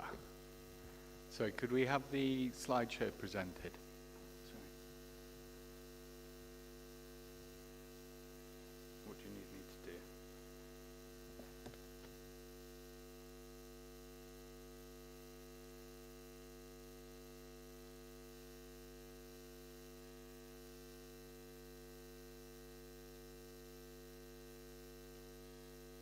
So thank you very much. Nick Charalambis, Imani Development, Cape Town. All protocols observed as we're going to try and squeeze this in as quickly as possible. It's going to be a very quick overview of some work we've been hired by the Africa Union and supported by GIZ, looking at ESG and sustainable business, an African private sector perspective. Basically, the objective is to, I hope all protocol observed, forgive me. Basically, the idea behind this is that environmental, social, and governance concerns are very much seen as a sort of a global north requirement by many. We're seeing the possibility of these becoming trade barriers, becoming access to finance barriers. And the Africa Union wanted to get a perspective on what is it that African business are doing, what are they thinking, their uptake, motivation, and experience with environmental, social, and governance practices to try and shape an African agenda. In the work that we've done for them, there's been a survey of businesses across Africa, generally large, but with some smaller companies. It's the first survey of this ambition, and it's been backed up by case studies from a variety of businesses to look at things such as circular economy, the business of sustainability, those businesses that are actually earning money from the sustainability agenda, and of course the issue of compliance and how being ESG compliant is contributing or not to the bottom line. I'll really stick to the private sector and the results we found, but just bear in mind that there are some key issues about the governing framework, and I'm sure the panel will pick up on this. With regards to what we were asked to cover, it was sustainability more broadly, at the heart of the Sustainable Development Goals, but there are also businesses interested in ethical certification for their products, such as fair trade. They're interested in ESG standards, the reporting standards on whether they are being good corporate citizens or not. And then the impact standards, this is a growing area where impact investors are looking at your ESG scoring to see if they want to put money in you. Now, the surveys of 66 companies across the continent. We actually approached 672 companies, and out of this we got a 1 in 10 hit rate, which shows you a lot that, you know, this is still a new issue. We also spoke to business chambers, and they were involved in helping us map the terrain. In terms of the key results that I think are of relevance, the companies we interviewed felt that ESG is about having a positive impact on the world. It's not just about reporting to standards, and that was pretty much across the regions. The 5 regions we've differentiated: Northern Africa, Eastern Africa, Western Africa, Central Africa, and Southern Africa. But basically, African companies we interviewed, it's about making a difference. In terms of the risk that social, environmental, and governance issues present to them as businesses, and therefore what they need to do, where they need to focus their energies. Obviously, underinvestment in infrastructure and fiscal were the 2 key ones, but then political challenges, unemployment, that ticking time bomb, and local climate changes are key concerns of African business that we interviewed. The majority of them felt that ESG is relevant to their businesses and must be reported, and this was across the board. And the reporting frameworks, remember that this is new. There's so many different standards. We've got so many different perspectives, motivations for it. But in terms of the reporting framework that most businesses we interviewed used, the SDGs were the most comfortable, nearly 1 in 2, followed by the Global Reporting Initiative and IFC, also ISO, and here the Global Compact, the UN Global Compact was a useful reporting framework. So when they're looking out there, what do I report against? SDGs first, others come next. So, very briefly, why do companies embrace ESG? Good corporate citizens, overwhelmingly. Okay? But then complying with national laws, also important. Customers' requirements, again, a significant motivator, and to attract investors. So in the surveys we did, in the work, we tried to explore this and unpick it. What we found was that actually environmental and social concerns were higher priorities than governance. But again, you know, within social and environment, there are also those actions that contribute to a company's bottom line. Enhanced waste management, enhanced water management can make you more cost competitive. Again, increasing the skill set of your workers improves your own performance. So, but predominantly social, and then environmental, and then governance concerns. In terms of the companies we interviewed, 1/3 of them had obtained a formal ESG certification, predominantly in tourism, where the customer is very important, then in mining, where investment is very important, and in manufacturing, where again, your client may require you to be compliant, your customer. What's motivating companies to uptake?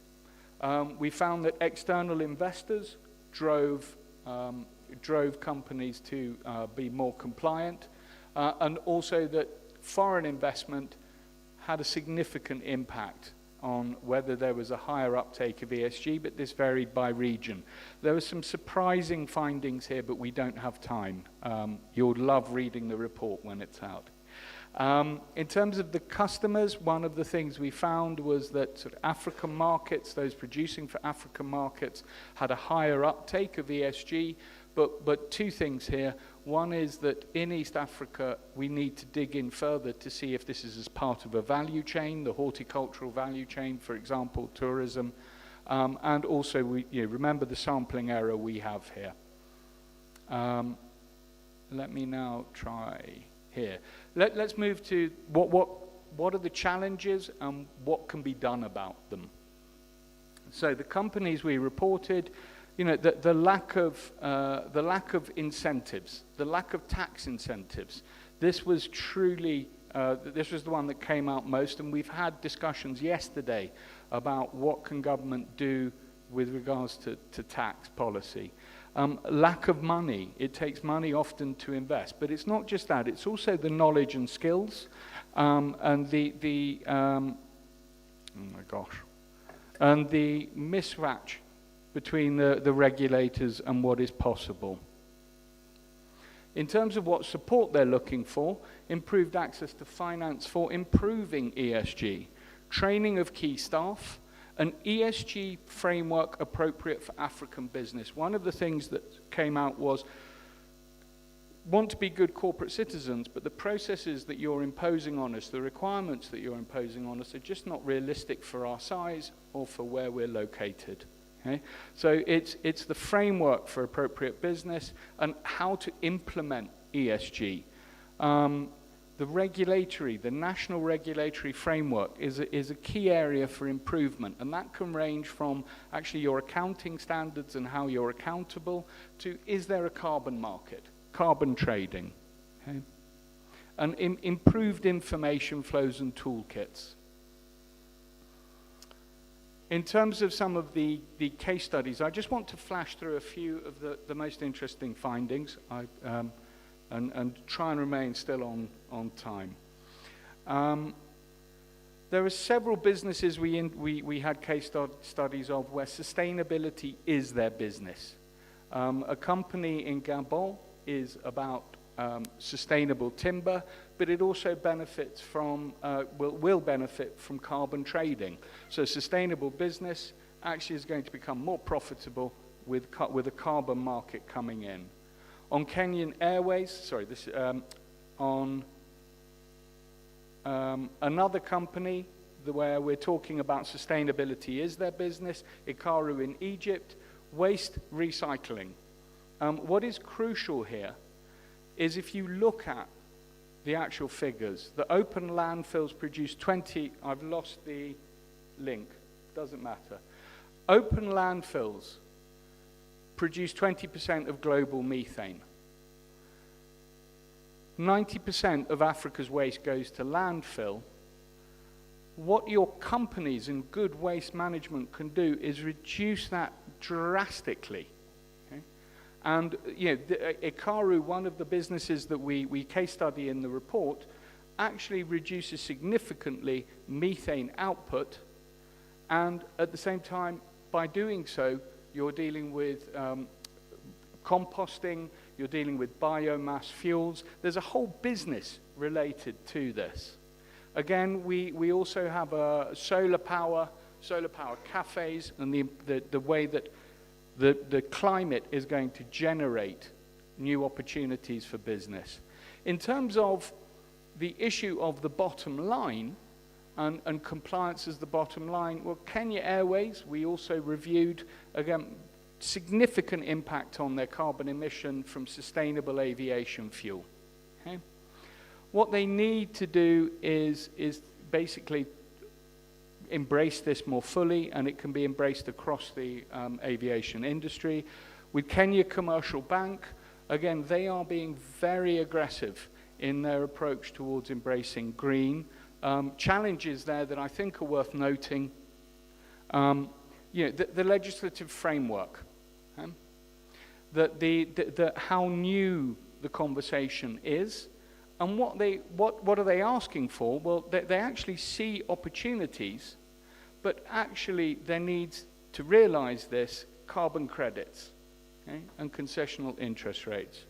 I would like to finally put forward one further example of a mining company. The important message here is that they were pushed to reduce their carbon emissions by external investors.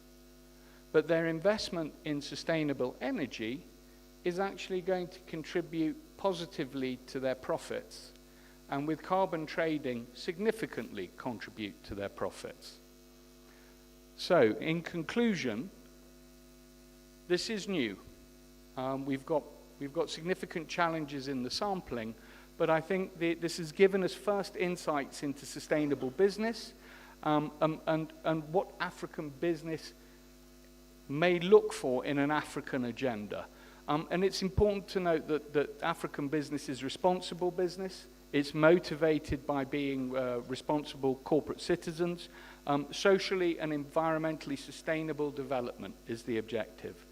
Our case studies show that business can take advantage of the circular economy, carbon capture, and the business of sustainability, but the challenges are significant, and the scope for ESG, if not appropriately managed and not reflecting of the realities on the ground, these could become both opportunities but also threats to access to finance and to access to markets. We've all know of the carbon border adjustment mechanism, but also the impact of not being ESG compliant. We've seen in some of the case studies, money will not flow. So thank you very much for that, and it's an honor to be here.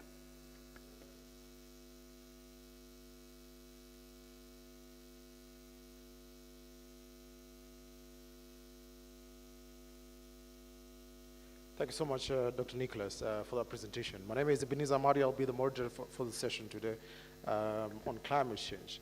I will not attempt to fill in the shoes of my predecessor, who began the session with a song, but for sure I didn't carry my gadgets because I'm a dropout DJ school. I went to DJ school and I dropped out, so I didn't carry my gadgets, so I don't have the opportunity to play music for you today. I'm delighted to have a great panel, and my task today is very difficult because I'll be trying to get the ambassadors and great leaders and professors to speak in a very short time. And we are focusing today on ESG, so I'll try and stand so that I remind myself we have a very short time for this session. Let me introduce my panel today. Of course, with no order. We have Professor 𝟭🰠 𝗧𝗛𝗪, who is the Director General of African Union Commission. He is a career economist as well as a diplomat. He has been a diplomat and an ambassador to the EU from 2003 to 2004 and France in 2005 to 2009. He was also the lead of American Agency for International Investment, as well as the CEO and founder of Positive Agenda Advisory. We also have close to him, Ms. Mary Ngishu, who is a social entrepreneur and a good ambassador to EABC Kenya chapter, a founder and patron of Taka Nimali, a chair of the SME sector board of the Kenya Private Sector Alliance, and a CEO of the Planlist Group, trained telecommunication engineer. As she has won various awards, I'll not go into it, otherwise we'll spend our day here today. To the left of the ambassador is Ms. Judy Njina, who is the Executive Director of the Global Compact Network in Kenya. She's a chairperson of the African Regional Network Council of the UN Global Compact and a seasoned development practitioner. She has led programs at the Fadhili Trust, as well as a WASH experience at Samaritan Pass International Relief.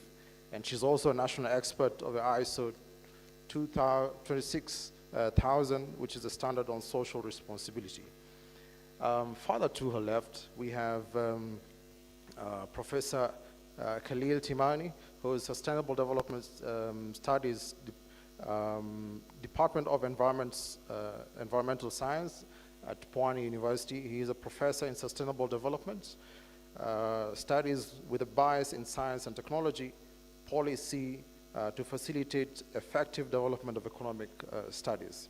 He has been the executive director of the African Center for Environmental Studies, head of STRC, African Union, head of Environment Division at the African Union, and the senior program coordinator at NEPAD.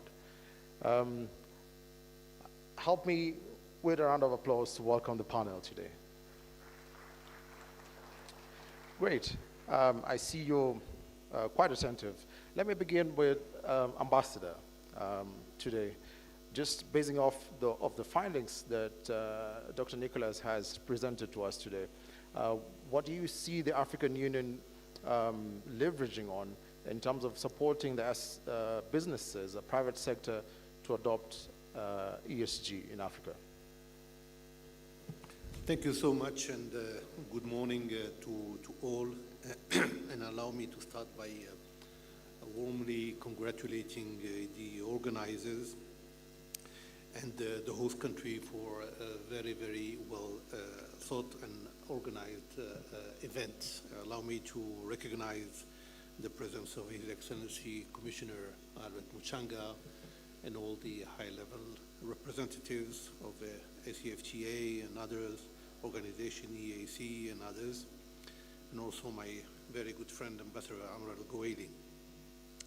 I am here, you have been kind enough to remind parts of my biography, but of course I'm speaking today as Director General of the AUC. My background, you've mentioned it, but I just wanted to say that I have had the honor and privilege in several capacities to participate to just about, I would not say all the COPs, but most of the COPs on climate change. And so I will be focusing my remarks on this particular angle because when we talk about ESG, it covers so many areas, not necessarily only climate change, but I believe that climate change is essential, is key, is central, especially for our continent. And I believe also that it is a potential game changer because beyond all the challenges that we are facing with regard to climate change in our continent and for that matter throughout the world, but I believe that turning these challenges into opportunities would be a significant game changer for our continent. So this is why I want to make three remarks, but I will be only making in this first round 2 remarks for the sake of time management, and then of course, if allowed, I can take the floor again for the third remark. First, I want to contextualize, because really congratulations for the survey and the very, very insightful information that you have provided. But this comes within a context that we need to recall because it's essential, especially for the private sector. We face 3 layers of challenges. I would dare say at least, but let me state those 3 layers. First, we had all the challenges I would call pre-COVID, meaning that already we had to have the struggle against poverty, unemployment, especially youth unemployment, and all the things related to the management of the debt and the infrastructure challenge. That was before COVID. Then, of course, COVID arrived and we had all the challenges related to COVID and the areas related to the pressure on competitiveness, especially for our economies, for our private sector, and what I would dare call fair trade. We talk about free trade, but it's important about fair trade. You mentioned a certain number of obstacles, trade barriers, and so forth. And as soon as COVID was over, or almost over, we were on the path of recovery. We were on the path of providing a new impulse for our economy. And then we had new challenges, the impact of the Russia-Ukraine conflict, and the impact of inflation and growing inflation that came about in an accelerated manner.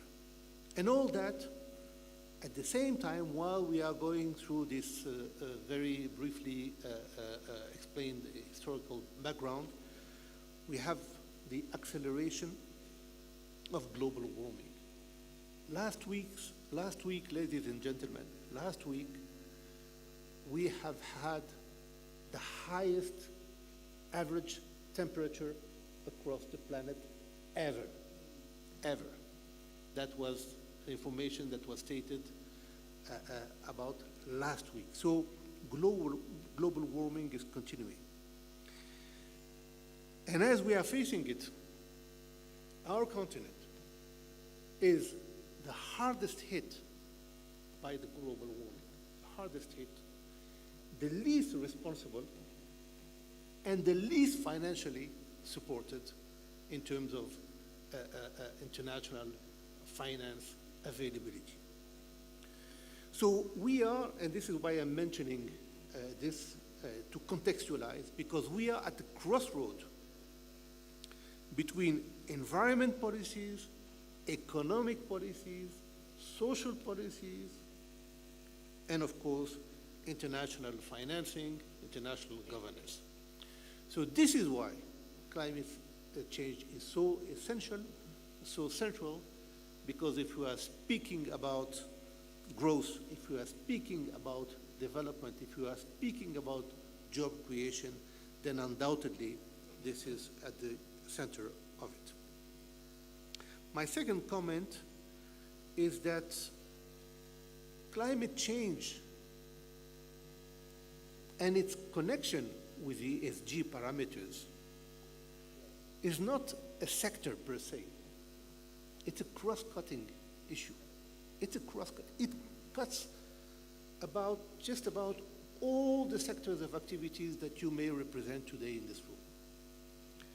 If we're talking energy, if we're talking mining, if we're talking agriculture, food security, transport, logistics, housing, infrastructure, I could go on forever.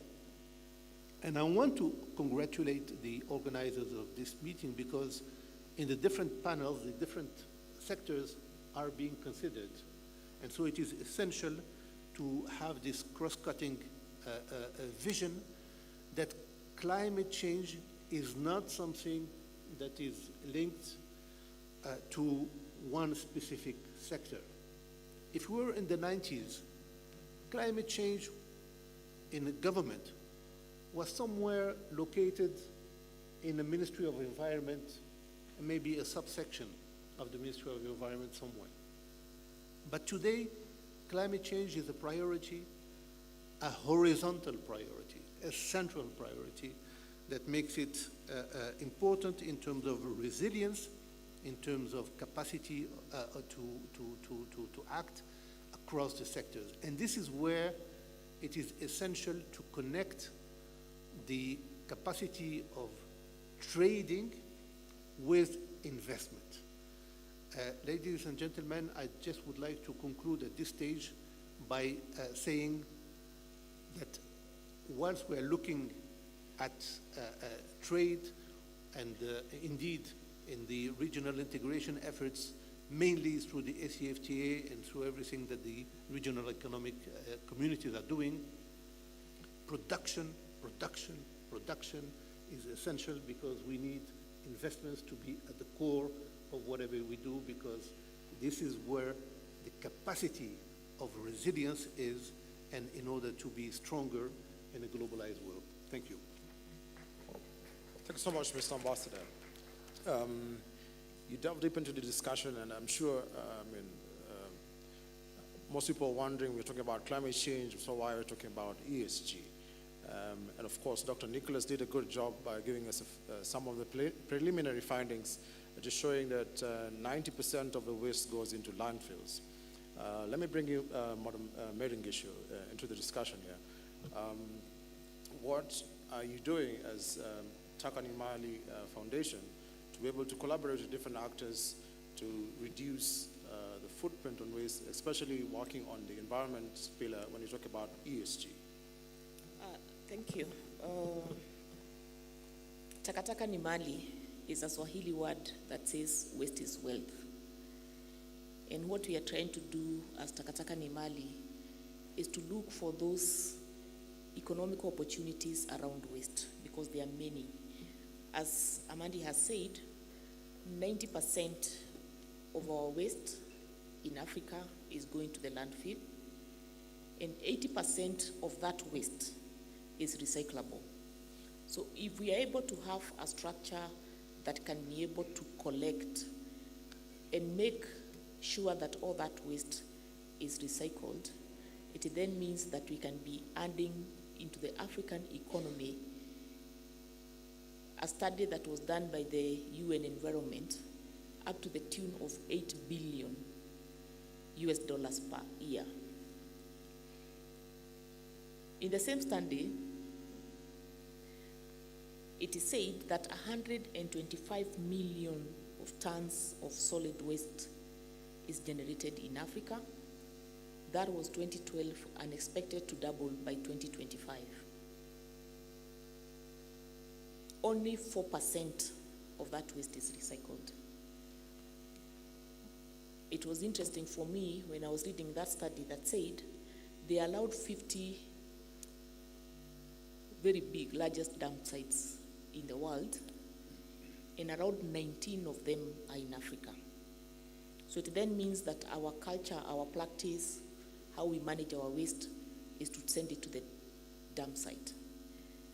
What I'm trying to do with Takataka ni Mali is to build an ecosystem of different stakeholders around waste management.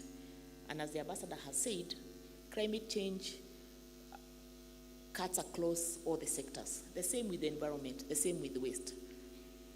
It is not that we are not doing anything in our countries to address the waste, but from where I stand, which I believe is true, is that we are addressing it, all of us, in different ways.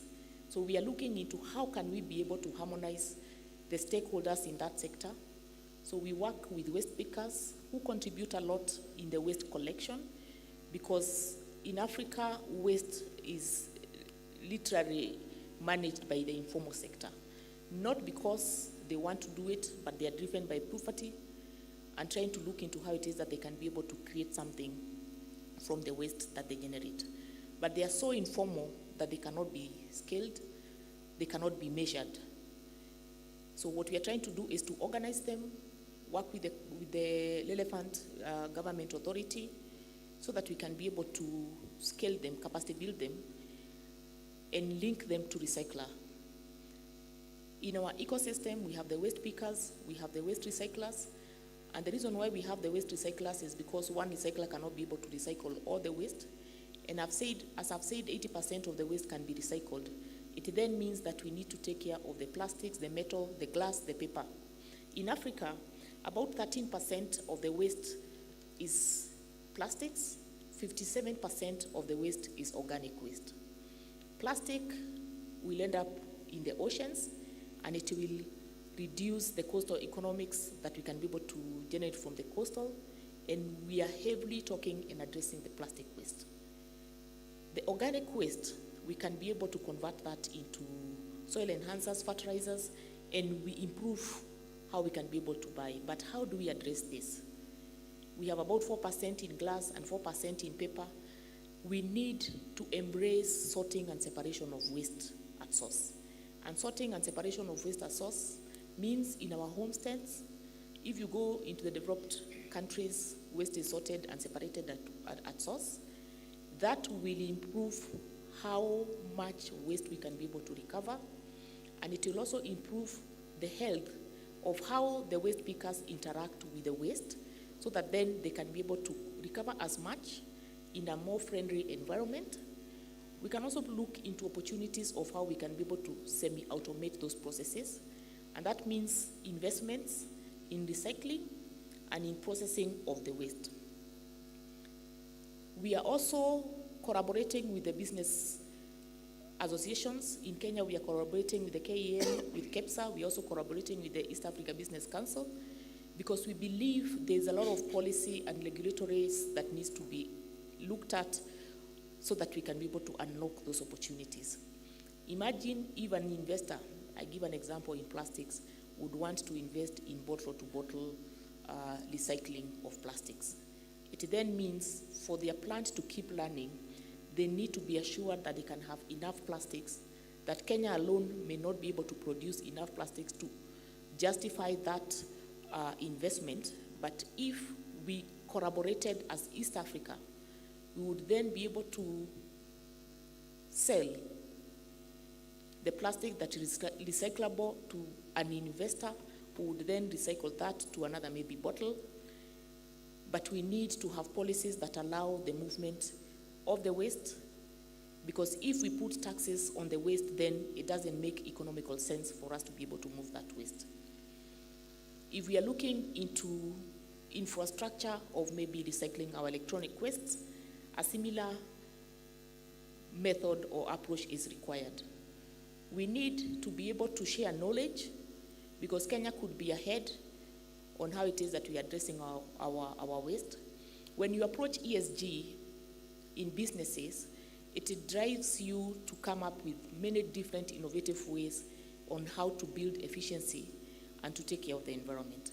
And a lot of innovations that have come in as companies are embracing ESG, a lot of them will come in reprocessing, in reusing, recycling, or repurposing of waste.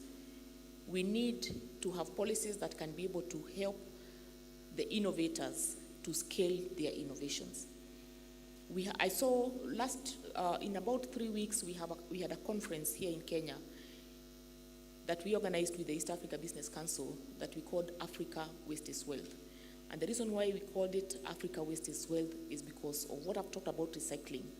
One of the things that we were doing was we brought different innovations from across Africa. We had innovations from Tanzania, a young company that is making electric bikes, but the technology need policies so that he can be able to access finances that would help him to scale up.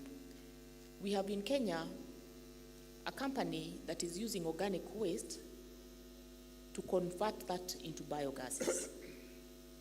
But when you look into the policies to scale that so that it can be used into the homes, then it becomes expensive for those companies to scale. The small scale companies that are converting plastics into road curbs, they are converting that into poles, but they cannot be able to invest in machineries because they are not traceable, and what they are transacting and their businesses is not measurables.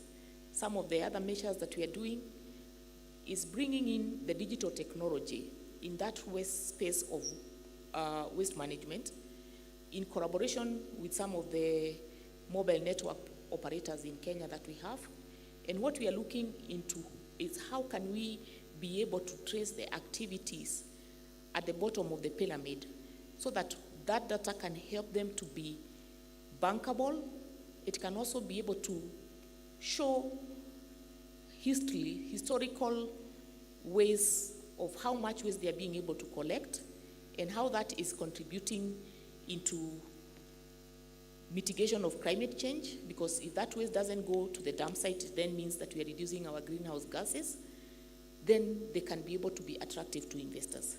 So we work with different stakeholders to be able to build an ecosystem around waste management, specifically solid waste management, to unlock investments, to share knowledge, so that we can be able to scale the people who are in that space. Thank you.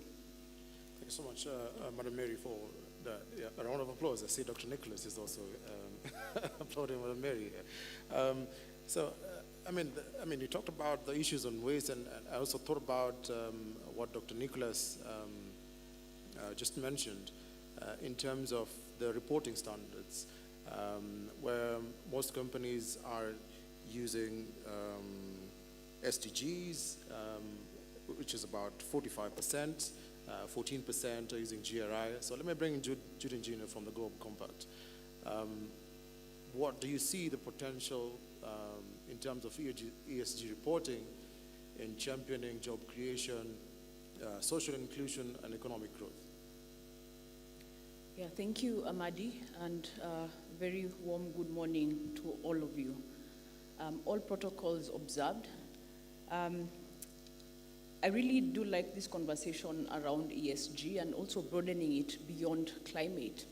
And coming from the UN Global Compact, and for all of us who've been in this development space, I think we can all acknowledge that the traditional business models that traditionally centered on profit maximization tended to, lead to a lot of GDP growth across the African continent and globally as well.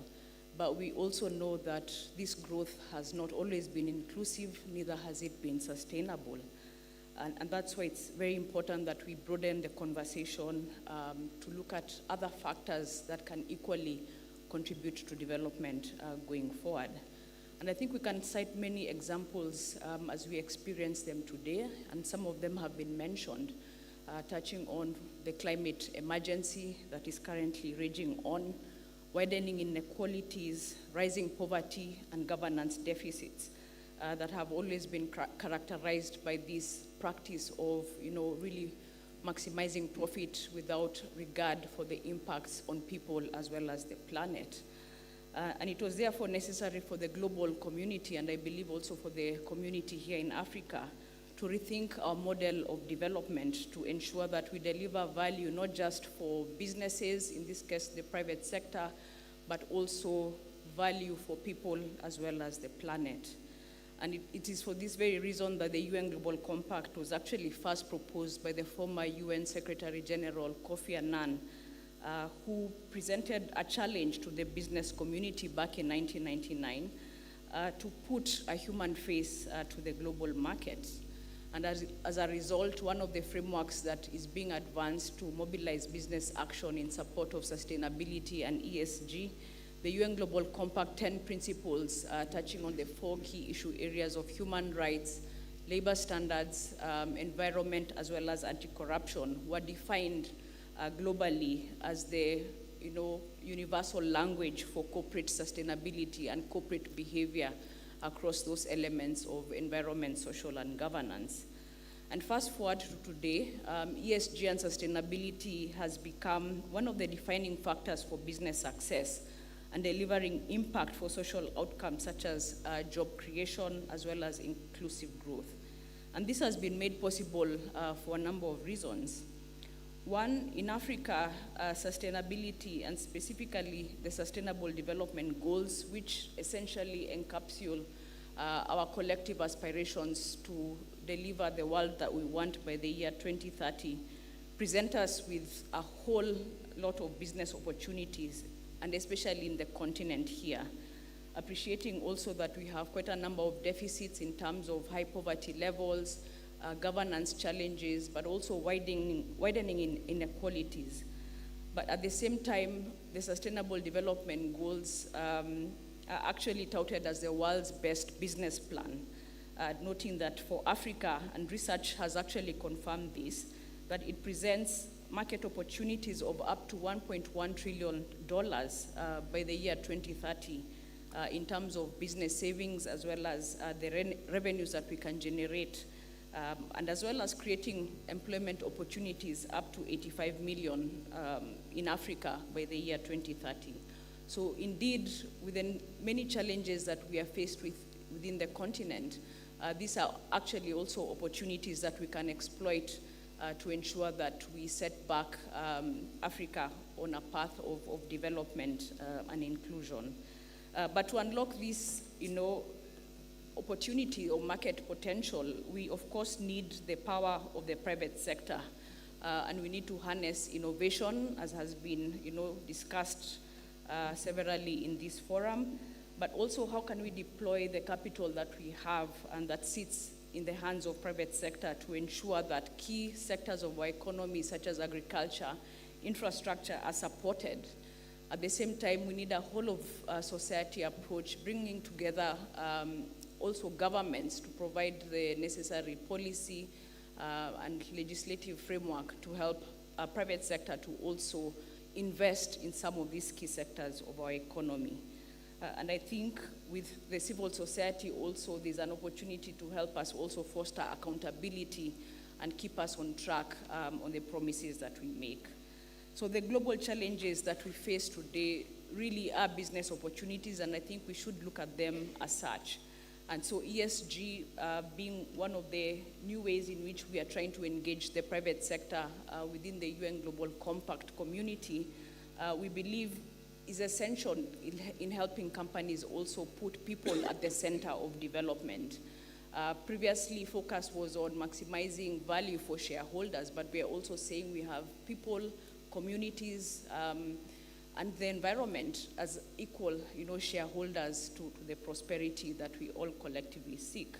And so putting ESG into practice is critical in also allowing us to put people at the center of this development and engaging them meaningfully in decisions, but also ensuring that our business practices do not have, the negative impacts, and more so to those who are the most vulnerable in our society. And I think there are many examples that have been cited here, and also with 𝗪𝗪𝗧𝗪 𝗪𝗪𝗪𝗪 that is also doing some excellent work in this particular area.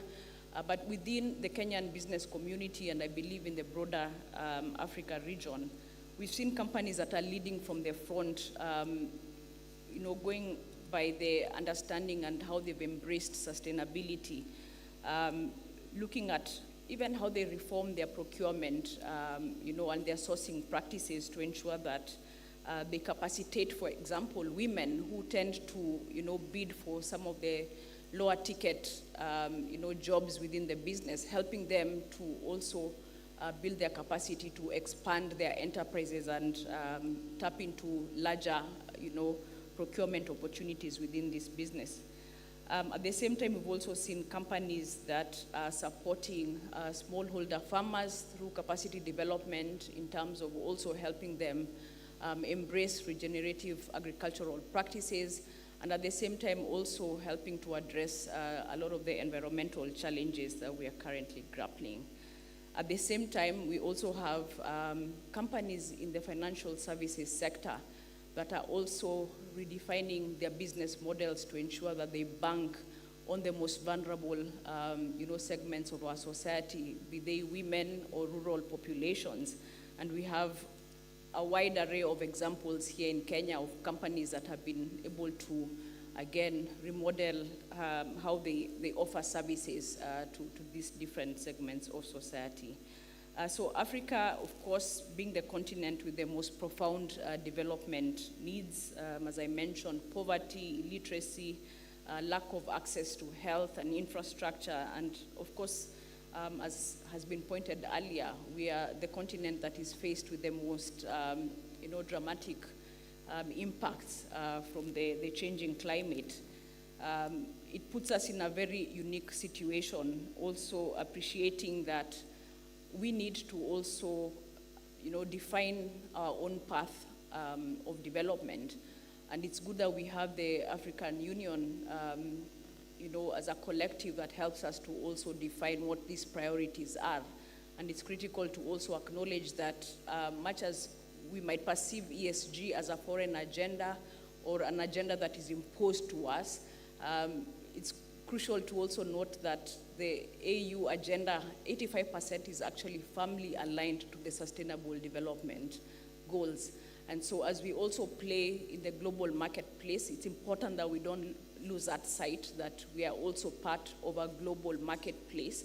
And a lot of the issues that we are currently facing also transcend our borders. So as we seek to also define our own local priorities, we should not lose sight of that. At the same time, I think we should also acknowledge that Africa still is the continent with the most promising opportunity. 7 out of the 10 economies globally that are growing, at a very fast pace, 7 of them are actually here in Africa. But the opportunity for us is to ensure that this growth does not lead to widening inequalities, and only serving, a few of the population. We need to be able to embrace ESG and sustainability as some of the protective, frameworks around which we can ensure that this growth is inclusive and that this growth works for everyone, not just for the select few in our economy. And so for us at the UN Global Compact, part of the work that we are doing is to also mobilize not just the global business community, but also the African business community here to be able to come together and articulate what our particular goals and priorities are. And we've made available some specific platforms that will allow, African business leaders to come together to the table and to collaborate, but also to dialogue around what some of these opportunities could be.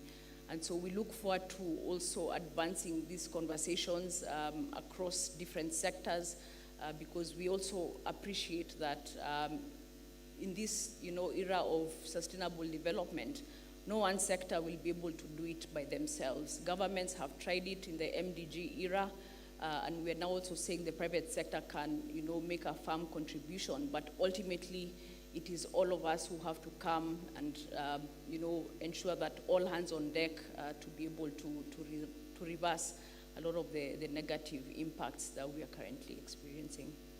Thank you. Thank you so much, Judy, Madam Judy, for that insightful aspect you brought in, and in terms of also looking at ESG on the broader aspect. In fact, Dr. Nicholas just presented and said that most companies focus on the social aspect, that is 69%, 63% focus on the environment aspect, whereas 44% focus on governance. So meaning the lowest is on governance. So Professor Timami, welcome to the panel, and I'm happy to see you today. I've been waiting for this moment since the last time I defended my thesis to ask a question to a professor. Now, when we look at ESG, how can the ESG practice guide us in terms of addressing or coming up with mitigation adaptation measures towards addressing climate change? Thank you very much, Moderator. I'd like first to echo the sentiments of the Director General, extending our thanks to the African Union, particularly the Department, for organizing this extremely important private sector forum, because we are dealing with the real elephant in the room, climate change, which is basically an emergency. And we are informed every now and then that these last 7 years, by 2030, will determine whether we rise or we sink. Many of you would remember the sentiments expressed by the United Nations Secretary General, Antonio Guterres, in Sharm el-Sheikh, that we either have a climate solidarity pact or we have a collective suicide pact. It is that serious. And I think the role of the private sector in trying to get us out of this very serious situation is quite evident. Now the elements of governance are important because we have to shape the behavior. Governments have to play this critical role in shaping the behavior of the private sector to move in the direction of becoming more environmentally responsible and even more socially responsible. So should the private sector be governed? Should the markets be governed? To what extent would market forces, if they're given their freedom to allocate resources, do so only for private benefit, as well as also for the public good? If voluntary mechanisms have been identified for the private sector, for them to use their own methods to make adjustments in their behavior, are we likely to experience a positive adjustment in that behavior? Now, the world is currently facing the greatest externality, as we've said, the greenhouse gases. And the question that arises is, to what extent are the activities of the private sector going to reduce the carbon footprint in order to reduce the greenhouse gas emissions, as well as allow communities move away and adapt to the challenges of climate change. Who has been the main culprit? I know fora and this particular forum, we try to exchange ideas and share views about how possibly we can move forward. But sometimes we have to point a finger at ourselves and say, what have we actually done in all sincerity to move away from that disaster in waiting? The private sector is definitely one of those areas that have contributed substantially to greenhouse gas emissions the world over. And therefore it behoves the private sector to take up the responsibility more seriously through the governance systems that the government would put in place. Just about 50 years ago, the limits to growth model actually predicted that the world system would collapse in 100 years, which is just about 48 years from now. And it identified one of the variables in the model that it had built, pollution. And carbon dioxide is one of the major pollutants that we are witnessing right now. The private sector is guided by a principle called the polluter pays principle. It is almost sacrosanct. It cannot be touched. You pollute, you pay. But this particular principle appears to have sanctioned pollution. The damage that is occurring, by the time societies have been able to build sufficient wealth to reverse the tide, to do the cleanup, a lot of damage would have been done to the coral reefs, to the forests, to the soils, etc., etc. And we have this important Kuznets environmental curve, that the pollution intensity, because we in Africa, we are talking about industrializing. During the early years of industrialization, the pollution intensity would be extremely high, as it has been in the industrialized countries. And that with wealth, we'll be able to allocate resources and do the cleanup. But it was mentioned here about the Global Compact of the United Nations, which was put together by Kofi Annan in the year 2000. That is where it was actually launched. And out of the 10 principles that were mentioned as part of those principles guiding the Global Compact was the precautionary principle, not the polluter pays principle. And this is where the emphasis should actually be. The private sector should now move away from allowing itself to be guided by the polluter pays principle and focus more on the precautionary principle, that unless we have sufficient data and information, we should not invest in areas that are going to be environmentally destructive. The UN Global Compact, as has been pointed out, talks about social responsibility, corporate responsibility. And the private sector, every time it is asked whether it has demonstrated corporate social responsibility, it says yes. We pay taxes, and out of those taxes, governments decide to move towards cleaning up the environment.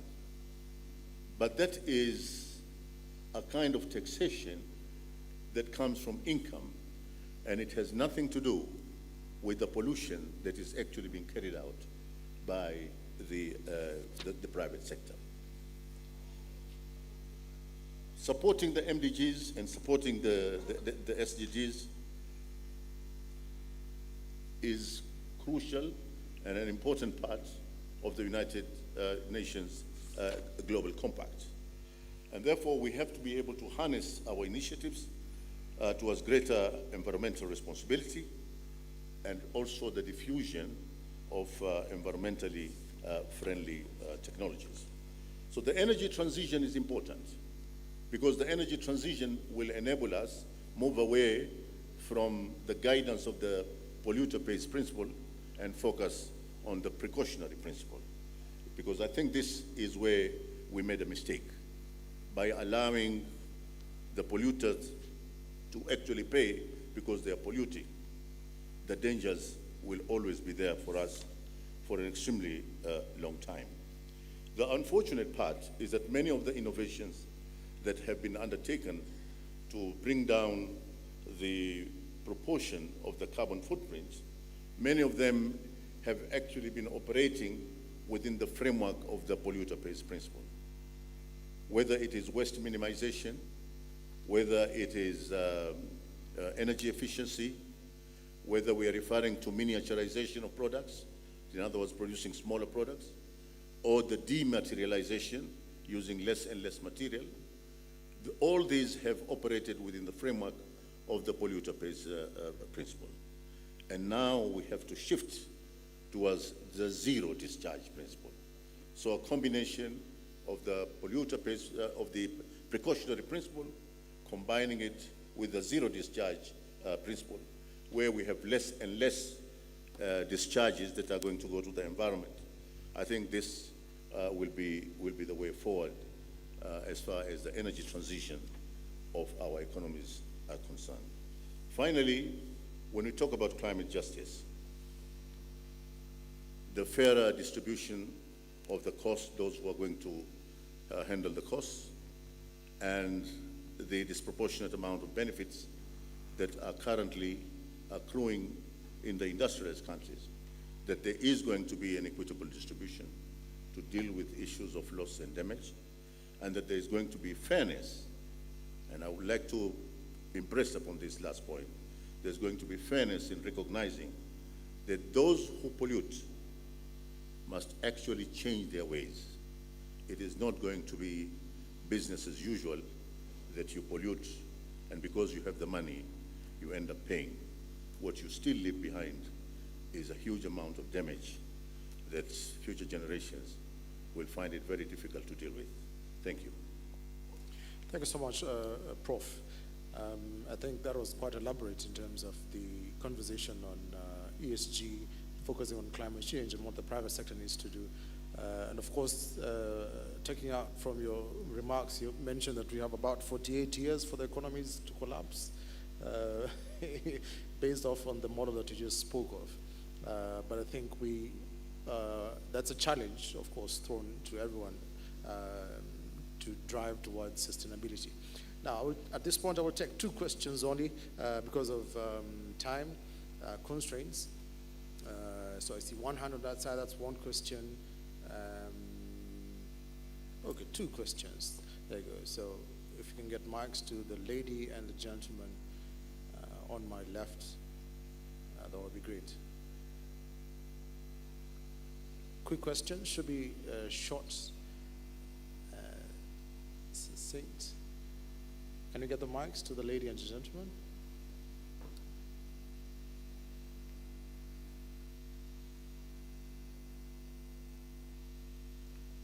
Try and use 30 seconds in asking the questions or making a comment.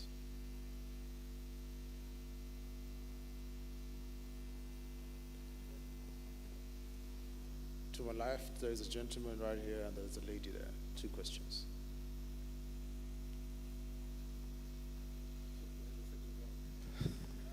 Yeah. Thank you very much. I want to appreciate the panelists for doing justice to the topic. Just two quick questions to the professor. And I've seen that you've talked about what the private sector should do, but you have not talked about what the government should do.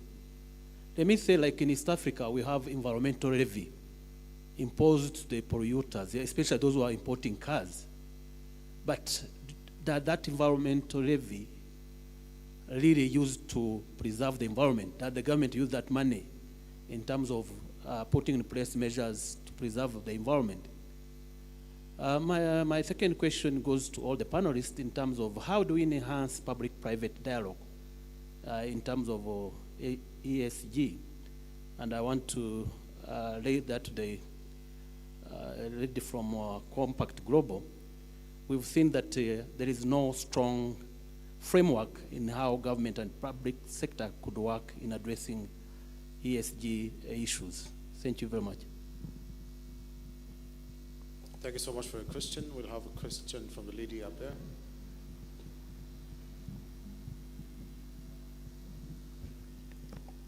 Thank you so much. My name is 𝗭𝟰🰬 from Uganda, a young entrepreneur. I'm under the Acholi Share Cooperative. I'm adding value to shea butter, organic shea butter with cosmetics. My question is, representing the young entrepreneurs in rural areas, deep in the village of northern Uganda that are not able to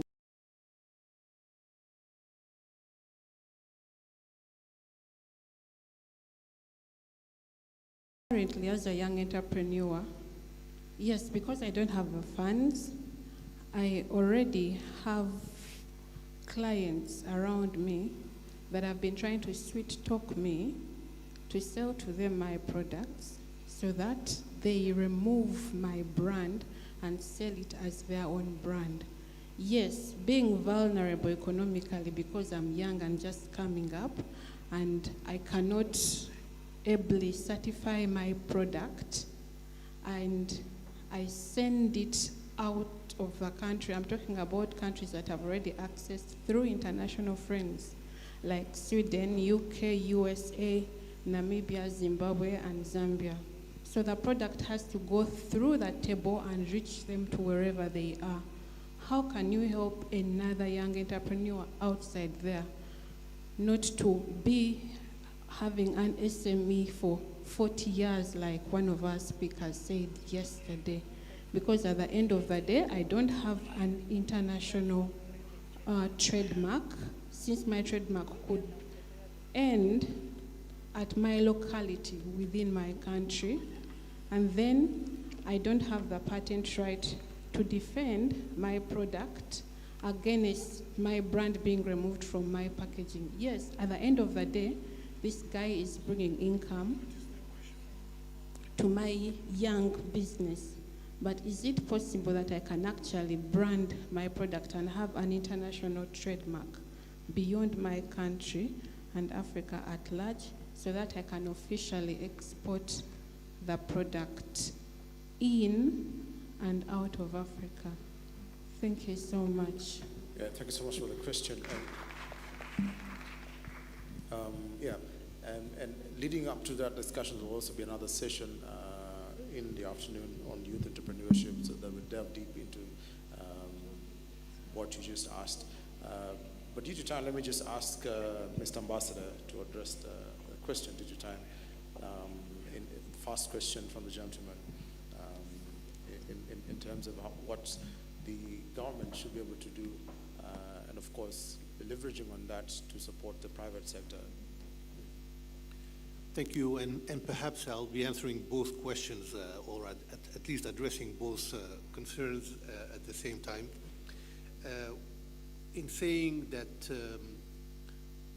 within the framework of this new model, new economic model that we are inevitably facing, considering all the challenges and considering all the emergencies, as we are moving towards this new economic model, key priority number one, production. Key priority number two, production. Key priority number three, production, and we can go on and on. It is very important to increase, and I think our sister from Uganda just mentioned the capacities that we have to produce, and by the way, to produce in a sustainable manner.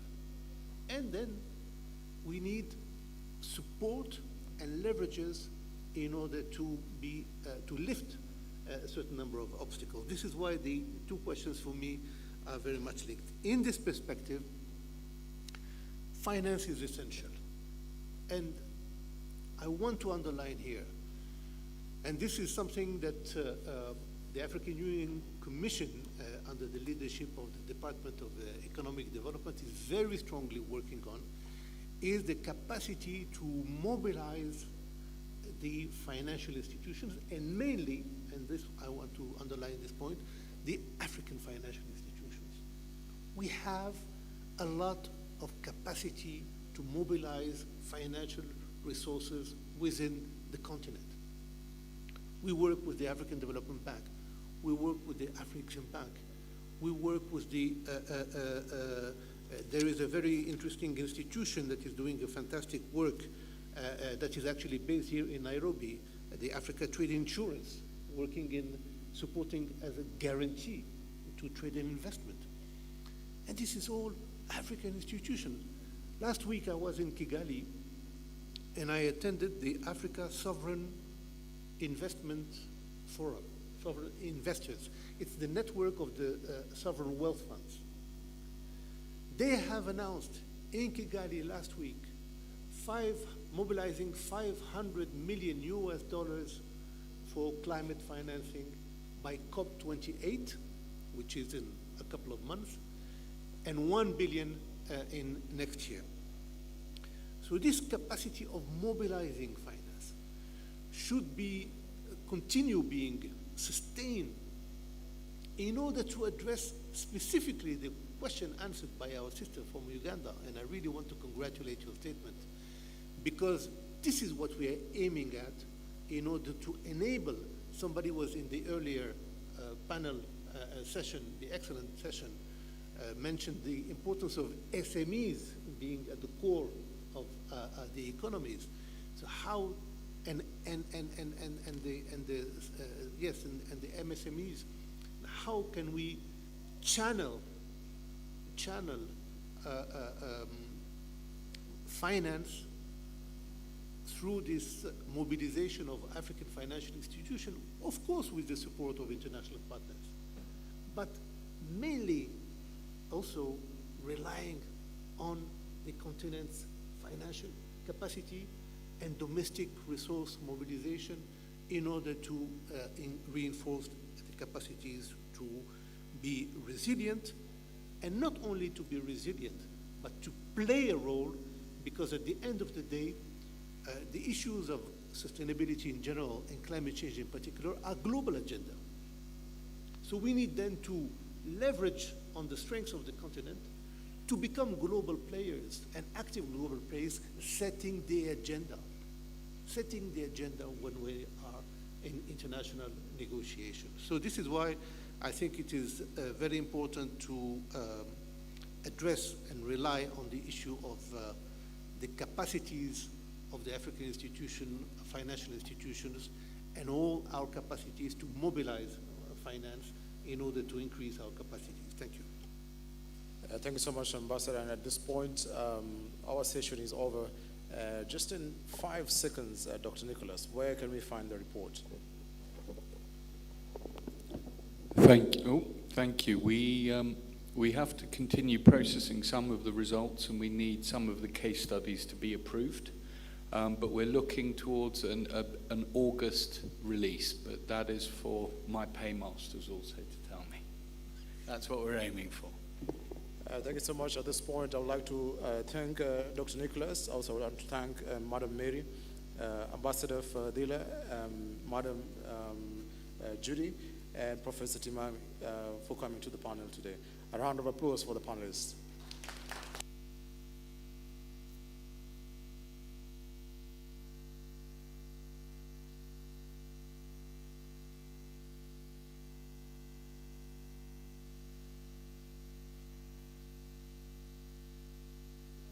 Okay, good afternoon. We can give them a round of applause for the very good insights.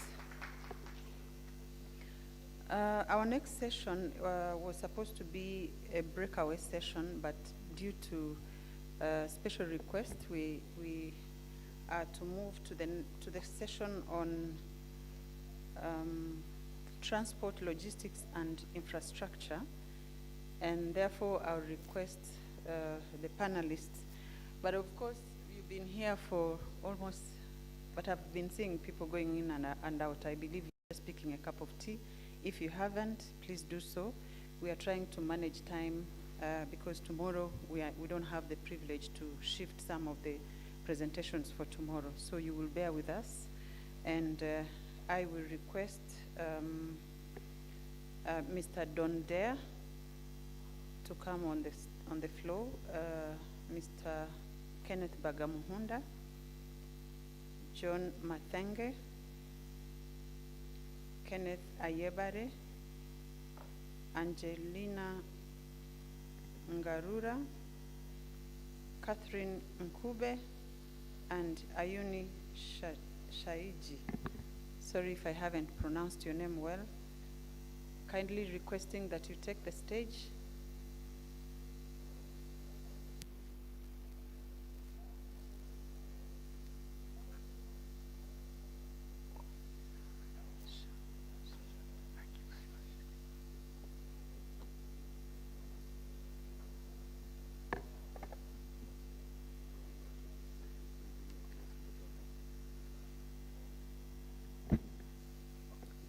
We also have Engineer Grace Muthoni.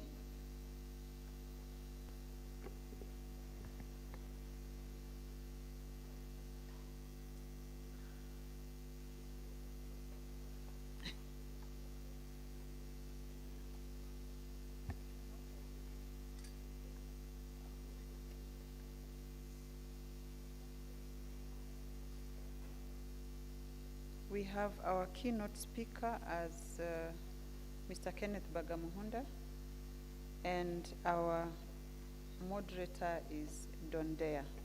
So I'll give you the microphone.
Ladies and gentlemen, good morning. My name is Don Dare. I run the Secretariat of the Pan-African Lawyers Union based in Arusha, Tanzania, and I'll be your moderator for this session. In order to save time, we'll dispense with formalities and protocols. We've got a good panel in front of us, and we'd like to hear more from them, and of course also interactive debate. So without further ado, I'll introduce the keynoter for this session, Mr. 𝟭🰤🗧𝗛𝗛, immediate former Director General of Customs and Trade at the East African Community and a veteran integrationist. Ken, maybe you can just work your way to the podium because I believe you have a PowerPoint.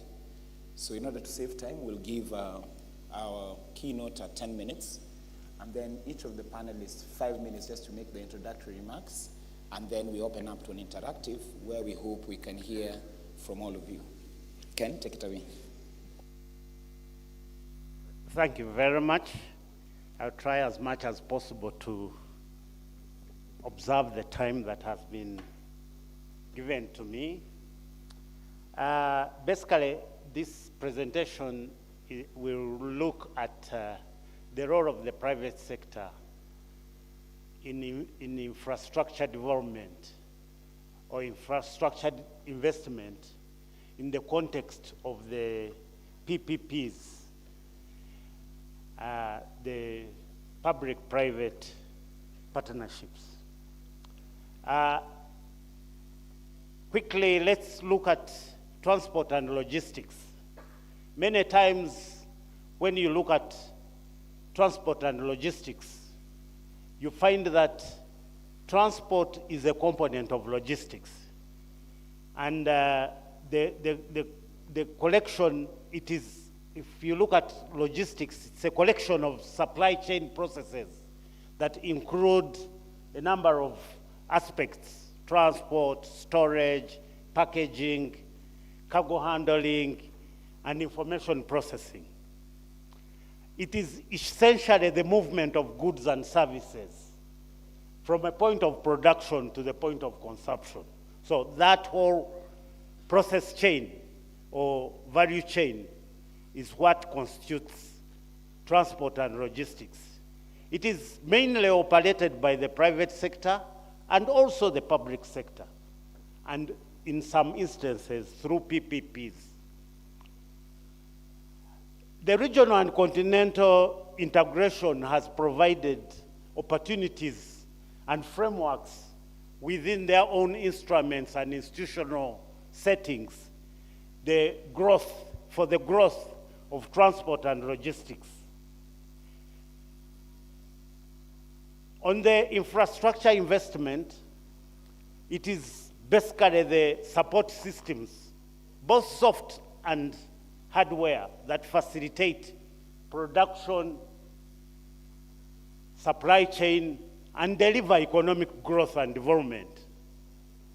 Of course, as you may know, that it includes most of the hardware aspects like roads, pipelines, border infrastructure, ports, airports, energy, health, name it. In Africa, the main actor in terms of infrastructure investment is basically the public sector, the governments. The private sector investment in Africa constitutes about, is about 12 billion. Infrastructure gap in Africa is estimated at about 100 billion per annum. Actually, the African Development Bank has projected that it will reach 150 billion by 2025. But Africa's is characterized by a number of scenarios. First of all, there is high transport costs, sometimes about over 100% higher than other comparable developing world. Accessibility to electricity is still low at about 45%. Most of the other regions has gone beyond 60%, some reaching about 80%.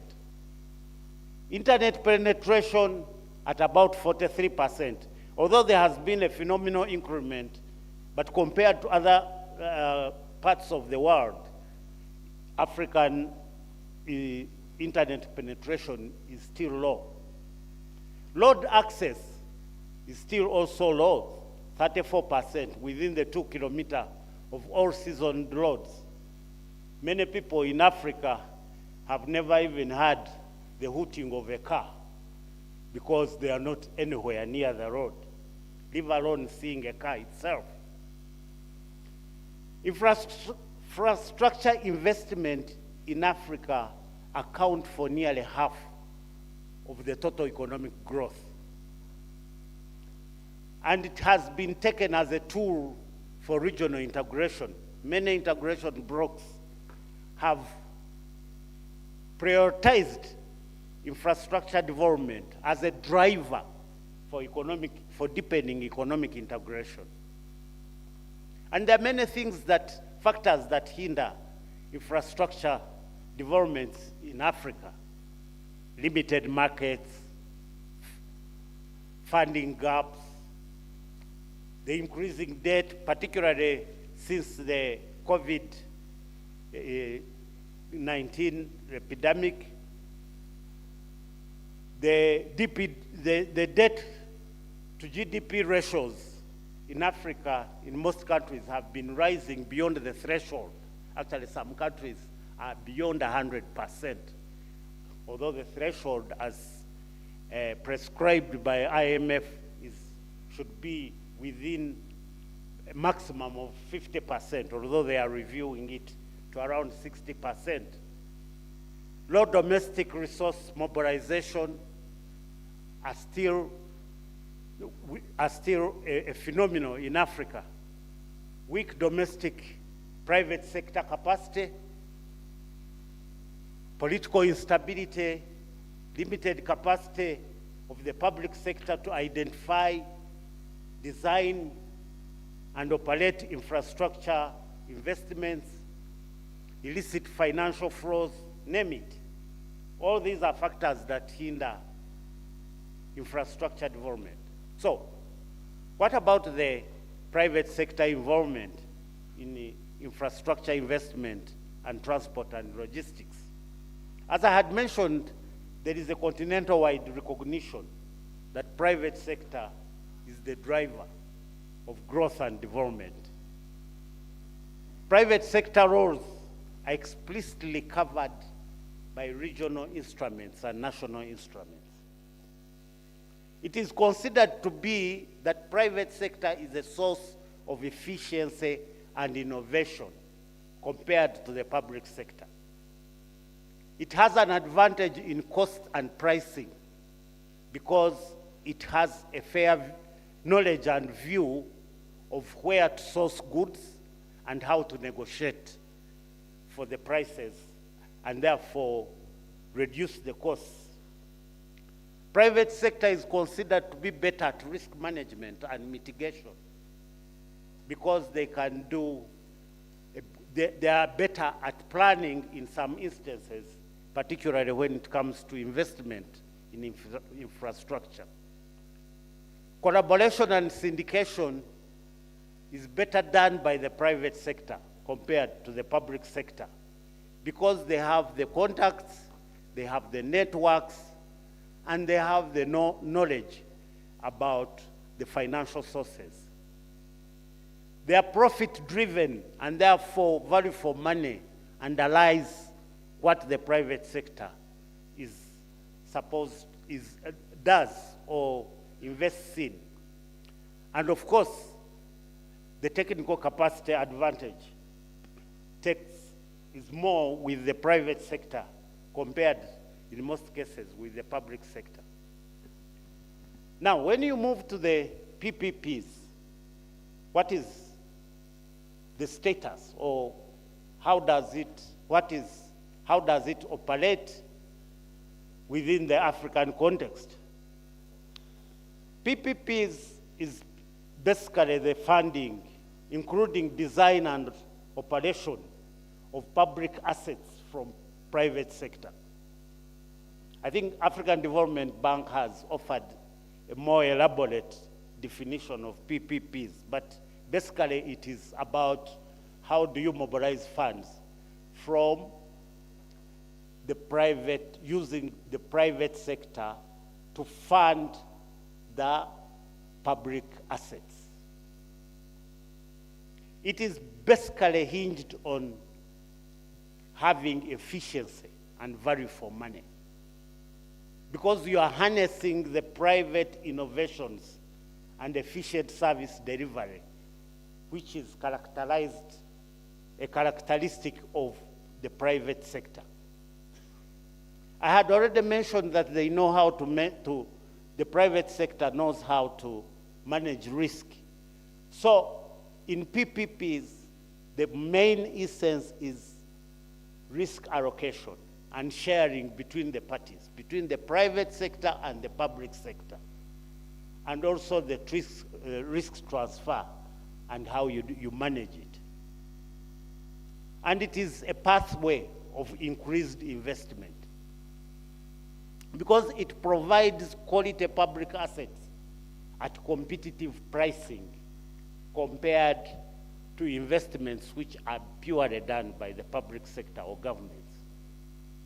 Africa has been doing well in PPPs. Currently, by 2019, there were already 39 countries that had PPP laws and policy. And a number of them were in the process. Maybe currently they may have gone beyond the 39 that were in 2019. So at the regional level, we've seen most of the RECs also establish regional PP frameworks using a harmonization approach. PPPs are catalysts of development of domestic market for the PPPs. Once you engage with the PPPs, then it creates that market, which will definitely catalyze the development at the domestic level, and also the domestic financial markets and players, because there is the co-financing mechanism. In Africa, PPPs take different forms. They are in forms of leases, franchise, build, operate and transfer, service contracts, management contracts, name it. So governments have gone into PPPs under different frameworks, depending on what is ideal for a specific investment. Of course, they have provided a success trajectory for socio-economic development in Africa and attainment of functional RECs, and definitely the same for the AFCFTA. However, in Africa, only 5 countries account for 50% of the PPPs, the ones which are successful: South Africa, Morocco, Egypt, Nigeria, and Ghana. Sub-Saharan Africa constitutes only 5% of the global PPPs. So the PPPs in Africa is still very low.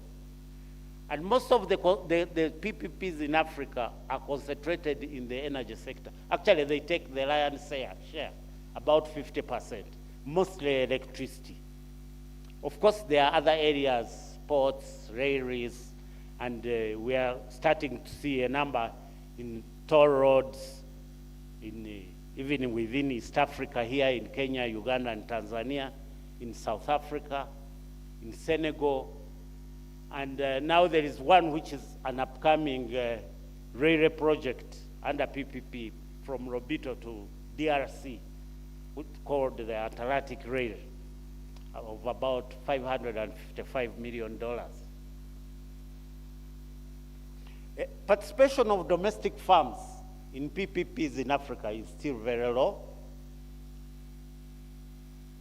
And this is attributed to a number of factors, which I had already mentioned, also including capacity and financial constraints.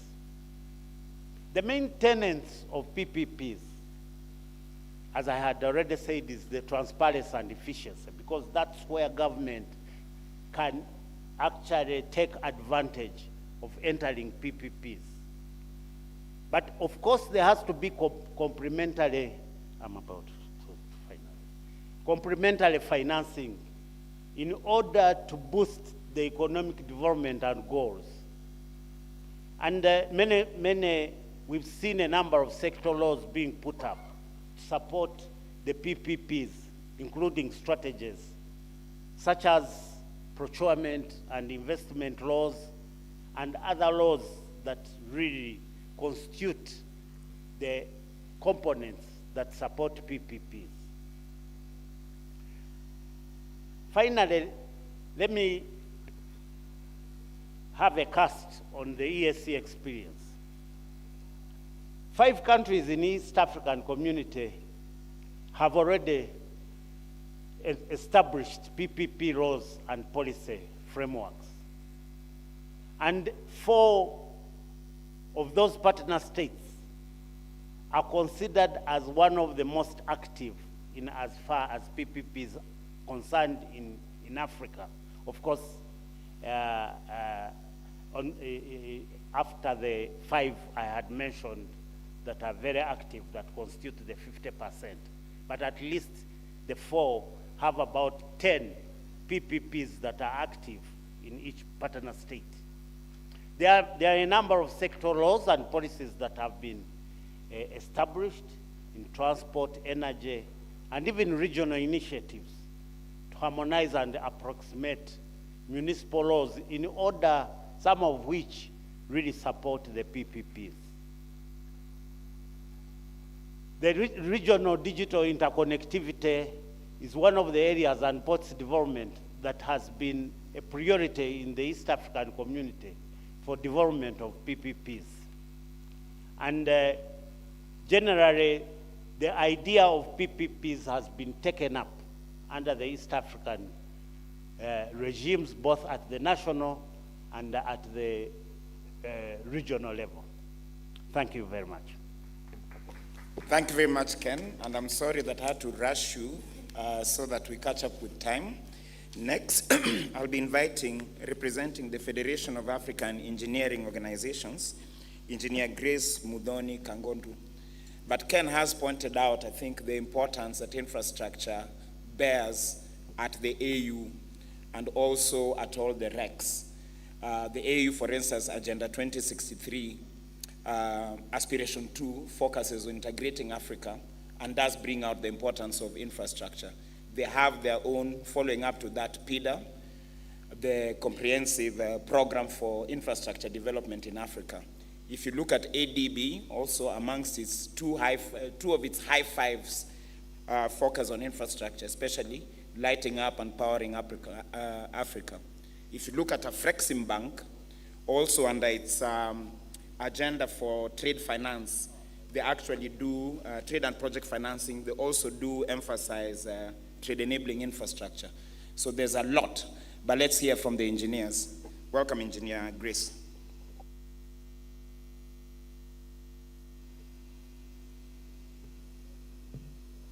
Okay, thank you very much. Can be heard. Allow me to acknowledge the chief guest who was here yesterday, Honorable Rebecca Miano, who was the Cabinet Secretary for East African Community and Regional Development, Your Excellencies, distinguished guests, ladies and gentlemen. I would like, first of all, to take this opportunity to sincerely thank the organizers of this forum, the East African Business Council and the African Union Commission, for inviting the engineering fraternity to participate for the very first time in this very important discussion on public-private sector engagement for inclusive growth and sustainable development, while deepening regional and continental trade and investments towards implementation of AFTA. As you've heard, my name is Engineer Grace Muthoni Kangondu. I am the Vice President of the Institution of Engineers of Kenya, which is a society of engineering professionals in Kenya. Just to bring a bit of context, our youngest members are students studying engineering in our local universities. We also have young graduates. We have engineering technologists and technicians. We have corporate members as well as very seasoned distinguished engineers, all of them with varied engineering focus or discipline. such as electrical engineers, civil engineers, aeronautical engineers, agricultural, mechanical, production and manufacturing, biomedical engineers, among others. So altogether, we have about 12,000 members distributed in both the public sector and the private sector. Actually, majority of our members are in the public sector. As you can see, they're involved in infrastructure development. So these are all very crucial in the areas that we have been discussing here since yesterday, in the designing and executing infrastructure development, both in the digital sense and also in the physical sense. So it is very important that in moving towards Agenda 2063, the Africa we want, we should be moving together and owning the vision, and having the team that is gonna to implement on the ground are also part of these solutions. So this morning, I'm representing the president of the Institution of Engineers of Kenya. He's a gentleman.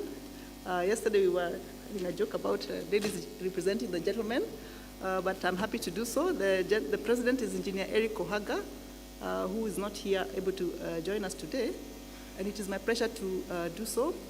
However, in this forum, being an African intercontinental audience, he would be speaking on behalf of the president of the Federation of African Engineering Organization, what you call FEAO.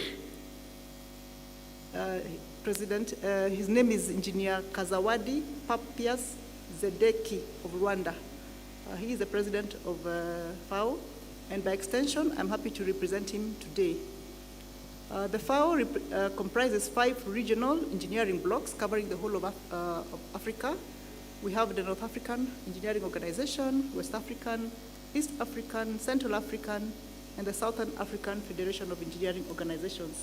So altogether, that makes up the Federation of African Engineering Organizations. So I want to move straight away to read his statement. As the president of the Federation of African Engineering Organizations, FAO, it is an honor to address you today on the crucial role of engineering accreditation in fostering public-private sector engagement for inclusive growth and sustainable development. With the African Continental Free Trade Area, paving the way for deeper regional and continental trade and investment, it is imperative that we leverage the power of engineering to drive these transformative processes. Accreditation is the cornerstone of ensuring quality, competence, professionalism within the engineering sector. So it serves as a trusted mechanism for assessing the skills, the knowledge, and capabilities of engineering professionals and organizations. By fostering robust accreditation frameworks, we can strengthen public and private sector engagement and promote inclusive growth and contribute to sustainable development across Africa, the Africa we want. Firstly, accreditation creates a level playing field and instills confidence in the engineering profession. It provides assurance to both the public and private stakeholders that engineering practitioners and organizations meet internationally recognized standards. We have been talking about quality and standards, and this is what we are referring to here. This, in turn, enhances trust, facilitates collaboration, and promotes a conducive environment for investment and trade. Secondly, accreditation promotes skill development and capacity building. By setting clear benchmarks and requirements, accreditation programs encourage engineers to continually upgrade their knowledge and expertise. This not only ensures a competent workforce, but also enhances the pool of skilled professionals available for regional and continental projects that we have been talking about since yesterday. Through targeted training initiatives and professional development programs, we can equip engineers with the necessary competencies to excel in a rapidly evolving business landscape. Thirdly, accreditation serves as a catalyst for innovation and technology transfer. As engineers, we strive to meet accreditation standards. They are encouraged to adopt innovative practices, embrace emerging technologies, and foster a climate of continuous improvement. This drive for excellence fosters a vibrant ecosystem of research, development, and knowledge sharing, ultimately fueling inclusive growth and sustainable development. Furthermore, accreditation facilitates regulatory harmonization and mutual recognition across borders. By establishing common accreditation frameworks and standards, we can promote seamless mobility of engineering professionals, encourage cross-border collaboration, and unlock the full potential of regional and continental trade and investment. And this is especially pertinent within the context of AFTA, where the free movement of skilled professionals is essential for maximizing the benefits of the single market. In our own pursuit of inclusive growth and sustainable development, we must ensure that accreditation processes are accessible, transparent, and responsive to all the needs of all the stakeholders. And so this entails facilitating the participation of women and underrepresented groups in the engineering profession, promoting diversity and inclusion, and addressing the unique challenges faced by different regions and countries. As FAO, we are committed to supporting our member organizations and governments in developing and implementing robust engineering accreditation systems, and we will work closely with regulatory bodies, professional associations, and other stakeholders to harmonize accreditation standards, exchange best practices, and enhance regional cooperation. In conclusion, fostering engineering accreditation for public-private sector engagement is essential for inclusive growth, sustainable development, and the successful implementation of the AFTA. Together, let us embrace accreditation as a catalyst for excellence, innovation, and regional integration. By nurturing a culture of quality and professionalism, we can unlock the full potential of engineering to drive Africa's rise. Signed, Engineer Kazawadi Papias Zedeki, the President of the Federation of African Engineering Organizations. Thank you very much. Thank you very much, Engineer Grace. You know, sometimes the person that goes first ends up having more liberties than the others. In order to try and catch up time, I'm going to request the other panelists, please try and pick just one important thing out of the 5 important things you had wanted to tell us, just so that we catch up time. Otherwise, the other thing I liked about this panel is that it was full of industry representatives. We've got 2 industry representatives at the continental level, 1 at the regional level, 1 at the national level, and 1 independent consultant. So since we've heard from the engineers at the continental level, let's now invite the other player at the continental level, the tourism actors, and that is Cuthbert Ncube, the executive chairperson of the African Tourism Board. Cuthbert, and Grace, you can put up your mic. Thank you so much, moderator. We really appreciate, and it's an honor for us to be able to participate in this robust discussion. The African Tourism Board, our task is to say, how do we position our continent? How do we bring Africa? How do we tell our story? How do we promote investment within our African continent? The intra-Africa trade is a game changer for Africa. Africa's economy, development. It is a framework for consolidating regional and continental markets, promoting, of course, greater trade among ourselves, increasing investment. Our focus is on how do we promote, how do we become part of it, so that we promote our regional value chains, and therefore thereby increasing productivity capacity. Enhance the role of women and youth, which is very fundamental in our regional and our continental development. We have challenges, especially how do we really consolidate and make sure that we fully benefit as Africans in driving the intra-Africa. We're looking at issues of transport, which is a mega hindrance. I was actually looking at the statistics that if you fly, that's today's rates, from here to Johannesburg, you are paying something like $562. And that is a 4-hour flight. And if you want to fly from Nairobi to London, you are expected to pay $581. That is a round trip to London. And that's a 16-hour if you are connecting somewhere. Or a 9-hour if perhaps you get a direct flight. If you fly from Nairobi to Zanzibar, you are expected to pay a round trip of $408. This is abnormal. And this cannot be business as usual. Therefore, we believe that the private sector, who is the custodian of the success, the economies of this continent, we need to take our stand. We need to say, enough, it's enough. What is it that we can do so that we elevate some of these hindrances that are actually reprogressing us instead of progressing towards the objective of saying, how do we start appreciating our domestic populace, our domestic travel, our domestic economies, which are very critical as we are trying to reshape and rebrand this best continent. So I believe and trust that giving an audience that can we create a committee that will actually formulate a paper document that will be presented to our public sector to say, we are done with talking. We need to start implementing mechanisms that will drive the sustainability, that will drive the success of our economies in this beautiful continent of ours.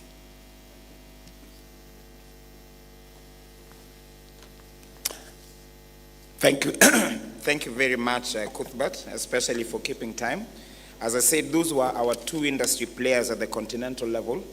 We also have one at the East African level, and that's FIAFA, the Federation of East African Freight Forwarders, that's represented here by their technical advisor, Mr. John Mathenge. So, John, you're welcome. And Cuthbert, please put off your mic if it's still on. Thank you, moderator. Good afternoon, everyone.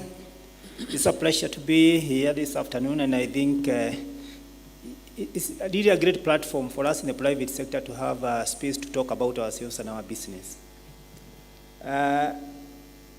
As he said, I am the technical advisor and board member to Federation of East Africa Freight Forwarders Associations. This is a regional association that focuses on improving the freight forwarding sector so that we can be able to offer competitive services. But over and above that, I'm the regional managing director for a company called Via Service Limited, and we are innovating digital and trade financial solutions for the transport logistics sector. And we've been allowed for maybe 2-3 years down the line since we started, and we are seeing the kind of opportunity and change that innovation can bring to the industry in terms of freeing business capital. And we are seeing if we are able to innovate and do the things that are out there, the opportunities, grab them, we can transform this market. Having said that, we've talked about the African Continental Free Trade Area and the enormous opportunity that it presents to us. And one of the things that is very, very interesting is that it is as good as it is. But if nothing is done, it is as bad as it is. Let me put it this way. External competition is there. It is not going to change. So we'll only be grappling to grab a piece of that pie, or to get that grab that market from someone else. And that someone else out there is not sitting back and and celebrating while you come and grab their piece. So we have to be ready to compete if you are to grab that business. Number two is that the only other option is to expand the pie so that there is more to bite in this region. Having said that, many of us tend to give logistics probably not the importance it requires. But logistics, transport logistics, is the jugular vein that feeds economies. If you don't get your logistics right, you can forget about regional integration, you can forget about the advantages of the continental free trade area. And therefore, it is very, very, very important for us to be able to unclog and address the challenges that face the transport logistics sector in Africa. Because if we don't do it, whatever we want to do with the continental free trade area will remain a piped dream. Now, to the subject of today, which is more about infrastructure, how to make it more productive, how to get the investment become more productive, I think I want to look at it from a different perspective. And this is a perspective of enhancing or investing towards enhancing the productivity or optimizing the productive capacity of the transport infrastructure. There are many times that we have transport infrastructure, whether they are ports, whether they are technology, that are barely used 50%. But the only thing that we'll ask to is to put in more money in those investments. Talk about a port, maybe you have congestion at the port, maybe roads are not good. The only thing that we'll ask to is to go and put in more money. But we never, most of the time, look back and ask ourselves, we have put in this huge investment. How much are we able to utilize and get back from this investment? So that's a discussion that we need to have so that we can be able to deploy our resources more sustainably. It's not about how much infrastructure you have. I've been to a border out of this region, which is moving trucks, maybe 150 trucks per hour. And you come to a region, you are moving about 20 trucks per hour. If you multiply those numbers, probably then you'd have to construct 10 more borders so that you're able to move the same number of trucks. Not so. What we need is to be able to optimize the productive capacity of our infrastructure so we can get better value for money. Now, in terms of investment, a critical issue, especially for the private sector, is one, I'm going to invest. Am I going to get my money back? Is there enabling an environment that's going to allow me to recoup my investment within a sustainable period of time? Because if those things are not there, am I guaranteed of the business in the future? Because sometimes you come and invest and you want to be sure that this business is going to be there in the future for me to be able to invest. Because all the business players are there for profit. Don't be cheated. They are there for profit.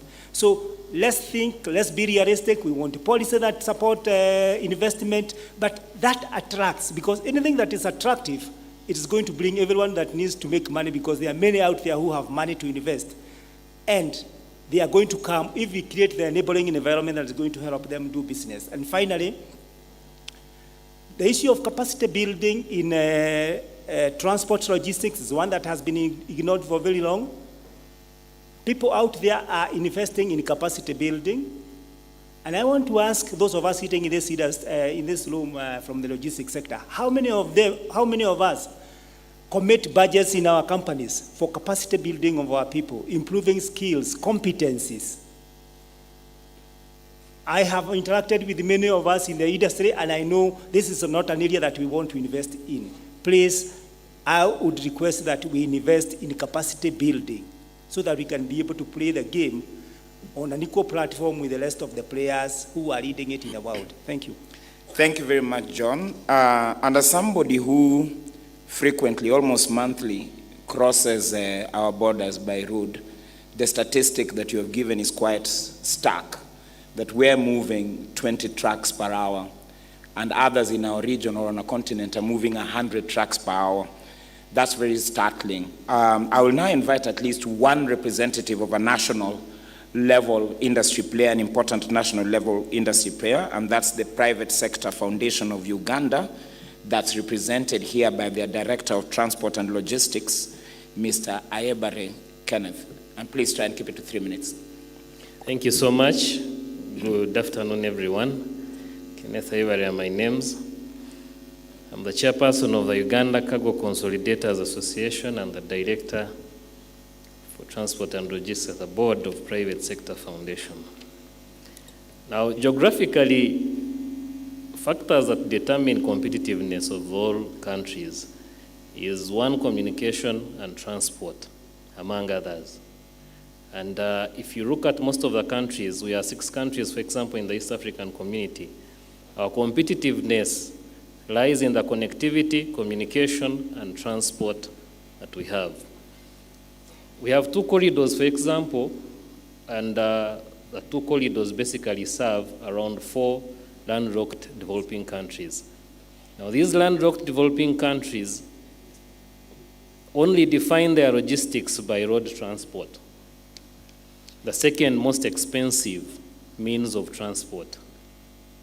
If you realize in my country, Uganda, logistics alone contributes about 40% of the cost of the unit cost of manufacturing of every product. Now, how are you going to compete in international markets? Other means of transport that are supposed to be invested in, like railway transport and water transport. While we have water bodies, our governments are not investing in them. Now, our competitiveness at the African level with opportunities that are coming like the African Continental Free Trade Area and the market that has enlarged with the introduction of Congo and the other countries into the East African community only comes from how best can we reach these markets at a competitive price. Today you export goods to other countries like Congo and you're competing with Western countries, their prices are even lower than you, the neighbor, due to the means of logistics you're using. I like the introduction part of Mr. Kenneth where he defined logistics with its components. In most of our countries, we are defining logistics as building roads.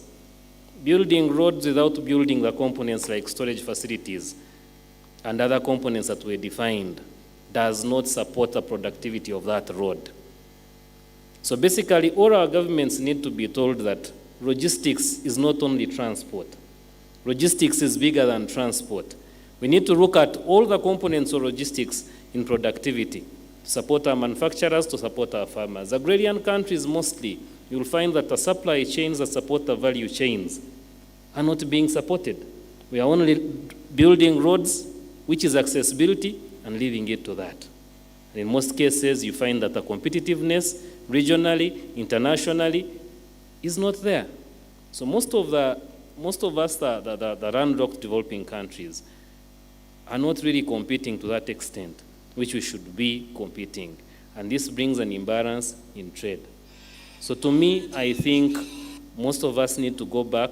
I had my brother from the tourism, he's looking at the expense of how the transport expense. Connectivity still. For you to export now goods to any part of Africa, there's a big problem of connectivity. The flights are high, very high. Just a flight to Kinshasa from Uganda, 1 kilo is about $1.5 to $1.8. How are you going to break even? So basically, investment in infrastructure, logistics infrastructure is paramount to the competitiveness of all countries in the region and Africa at large. Therefore, I conclude by saying that while private sector can invest, there's infrastructure that cannot be invested by private sector. It is governments to come in, and through partnerships, PPPs it is eroded, we can come in and invest together, but then most of them legally are supposed to be by government. Like railways, water transport and all that, it is railways but can be run, and the benefits can be enjoyed by private sector and the economies at large. Thank you. Thank you very much. Ladies and gentlemen, for those of you who haven't begun practicing your French, you might want to reach out for your headsets because our next panelist will speak in French. And I promise you that I did not discriminate against Francophone Africa by bringing him close to the end. It's just how I arranged the levels of industry players and other interveners that we have. So coming in next will be Mr. Dramane Abdelkrim. He's from up north, Algeria. He's a consultant in the area, has done some work around for many actors, including for the AU itself. Welcome, Dramane, and try and keep it to 3 minutes. Merci, monsieur.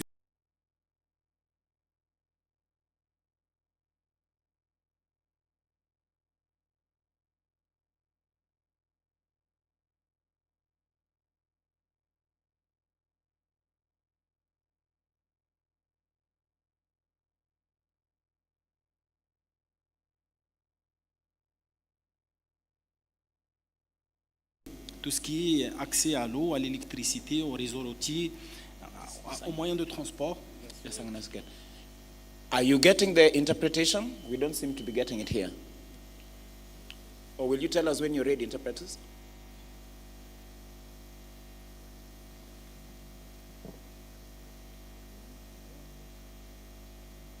Are you ready now?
These are quite different. The instruments are different from mechanisms.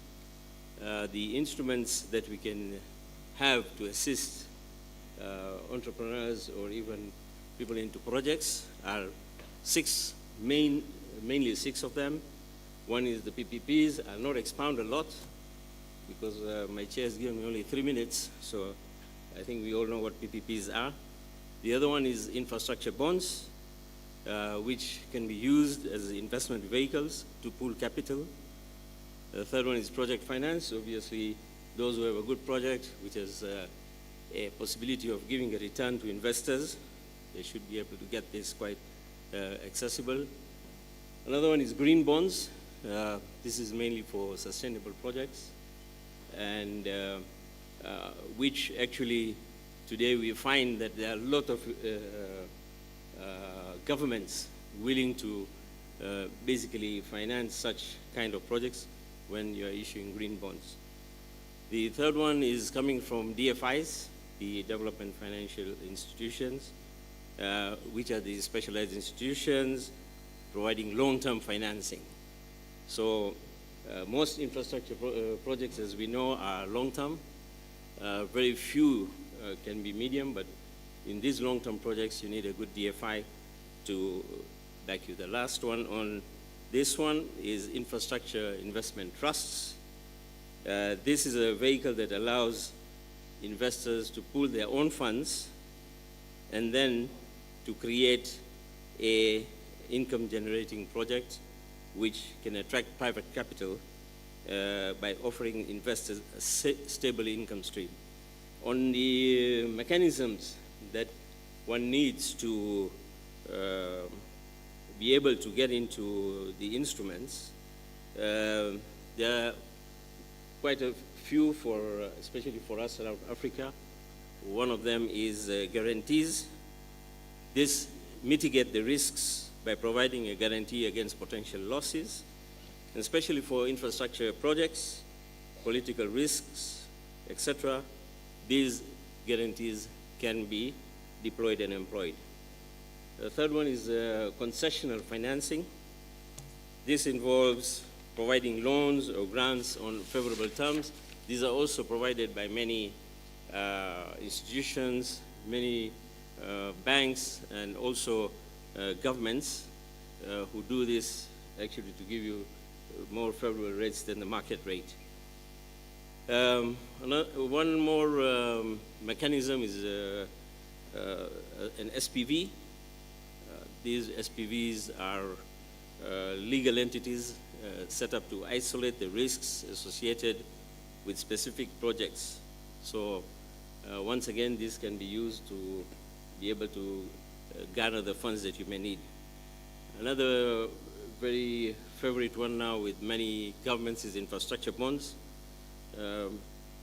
Nothing much to say except, yeah, it can give you a good return if offered by governments, and otherwise on the private side it's a bit more difficult. The last one is actually securitization, which involves pooling and kind of repackaging cash flows from assets into tradable securities. This is a less common one, but it can be used to actually, manage the financing of the project that you may have towards either sustainable or normal infrastructure project. Of course, all this depends on the specific projects, the risk profiles, market conditions, regulatory environment, which we know around Africa is always a bit, filled with a lot of hurdles. Each one has its own advantages and considerations. Of course, at the end, it's advisable to work with specialists who are financial advisors, the institutions, etc. So on that note, back to you, Chair. Thank you very much, everybody, for listening. Thank you very much, Mr. Baiji. It would have been sad if we missed you, because I think you've complemented very well the tone that was set by our keynoter Ken Bagamuhunda when he was giving us a run-through of PPPs and other things that exist that are being deployed to the infrastructure field. So with much apologies to come back to you last again, Damani, please try and wrap it up. Then we'll just have one or two interveners from the floor and close it. And Mr. Baiji, please put off the microphone on that end. Okay, go ahead.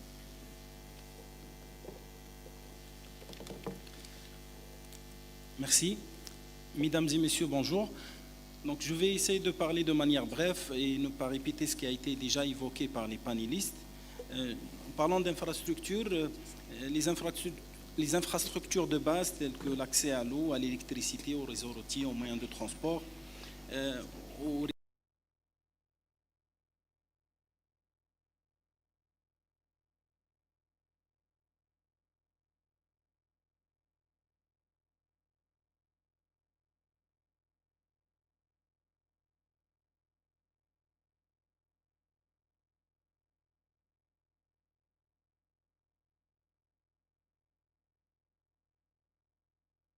pour des raisons très simples. C'est pour, premièrement, répondre efficacement aux besoins de ses clients, pour maximiser la productivité et aussi pour rester compétitive à l'égard de la concurrence des entreprises étrangères.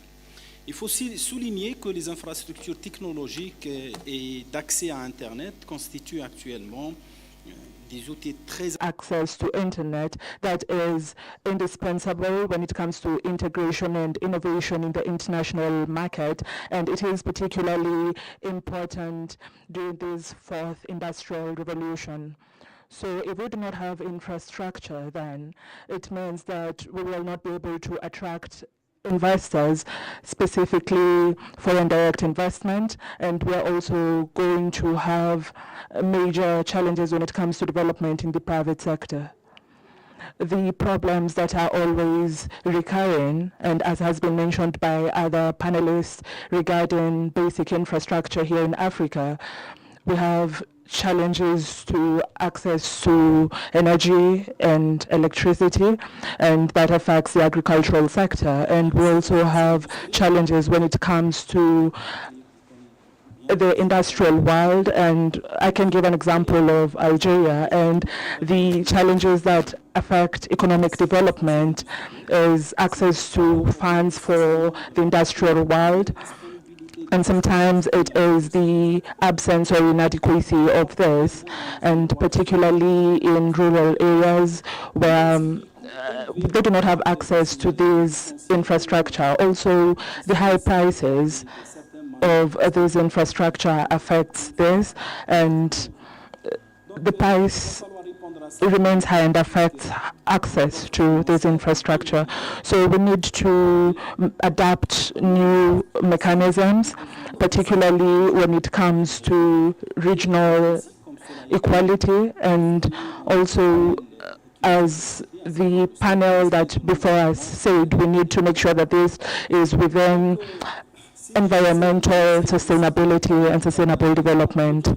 In Algeria particularly, sometimes we have basic infrastructure, and in our country that is something that is large scale. We have 7 million kilometers of road, and we have 34 airports in Algeria, and also when it comes to ocean transport, we are able to see that progress.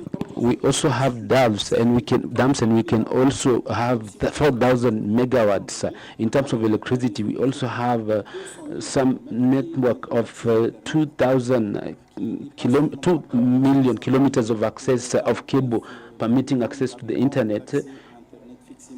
And we have fixed and mobile internet as well. And beyond all this, even though we have all this, we are having some dynamics, and all this infrastructure is not there, and we are not being able to use it in an optimal manner. I'm going to talk a little bit about logistics, given the difficulties that we have when it comes to exchanges, trade with other countries generally.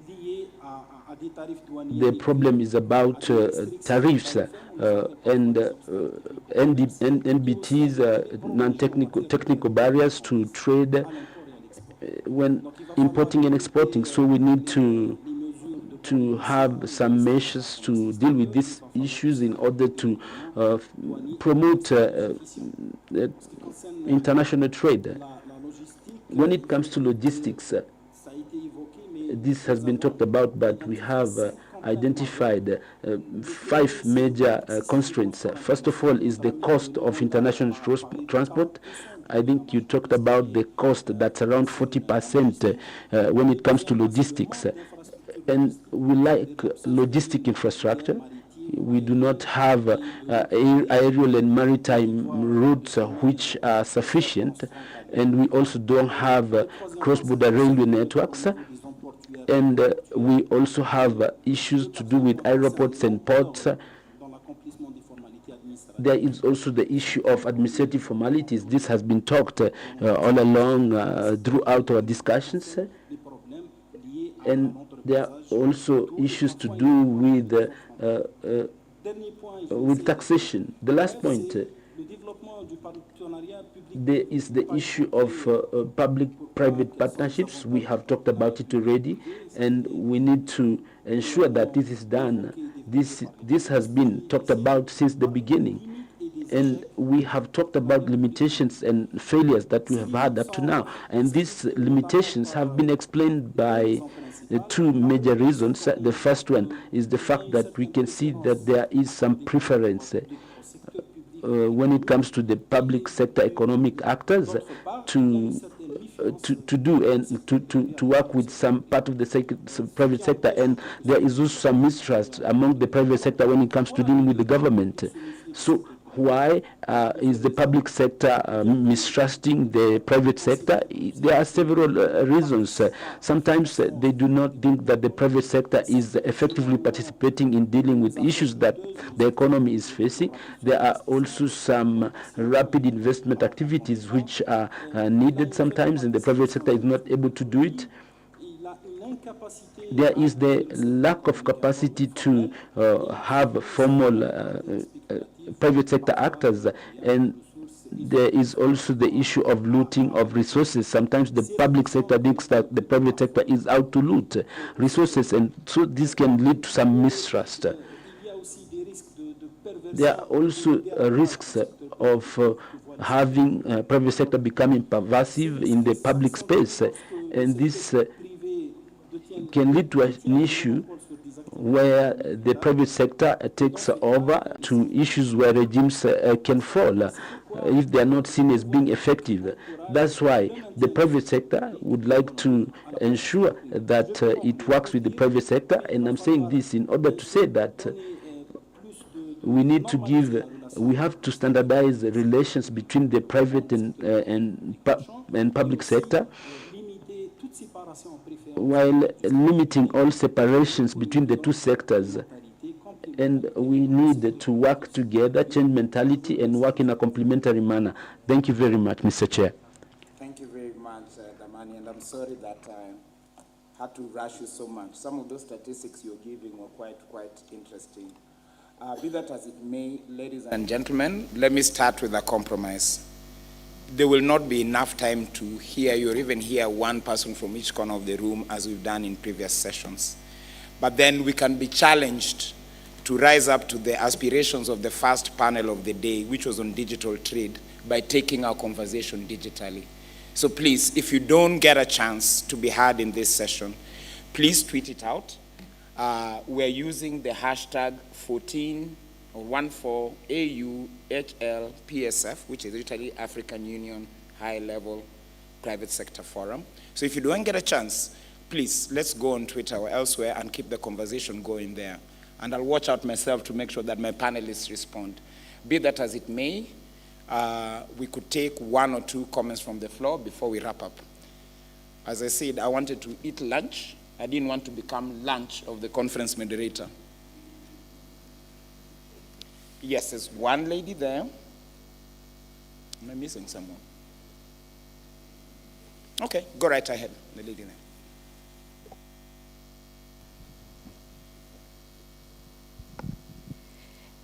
Thank you very much. My name is Grace Moseka. I'm from Phoenix Aviation. And the panel there has highlighted a lot of the challenges that exist in the air transport sector. I strongly believe that air transport can be a key driver in achieving integration, African integration. So my question is, are there any efforts to bring together the national civil aviation authorities to be able to achieve the objective of having open skies in Africa? Thank you. Any other? Let me see. Indeed, one of the things I didn't hear any of the panelists mention thus far is a single African air transport market agreement. I don't know who wants to take that. Do you want to take the money? Her question? Not really. So I know that, yes, the gentleman there, the back. Yeah, good afternoon. I'm Kipchumba from Kimajani Green Youth Africa Advocacy. I just want to ask a question that earlier you had talked about women and youth. It has been for a very long time. They normally talk of women and youth, but specifically I wanted to hear clearly which strength or focus do they have for youth specifically, because they are much on women. We are now leaving out boys. And that is a challenging, because also in future, these women will still also need men to marry them.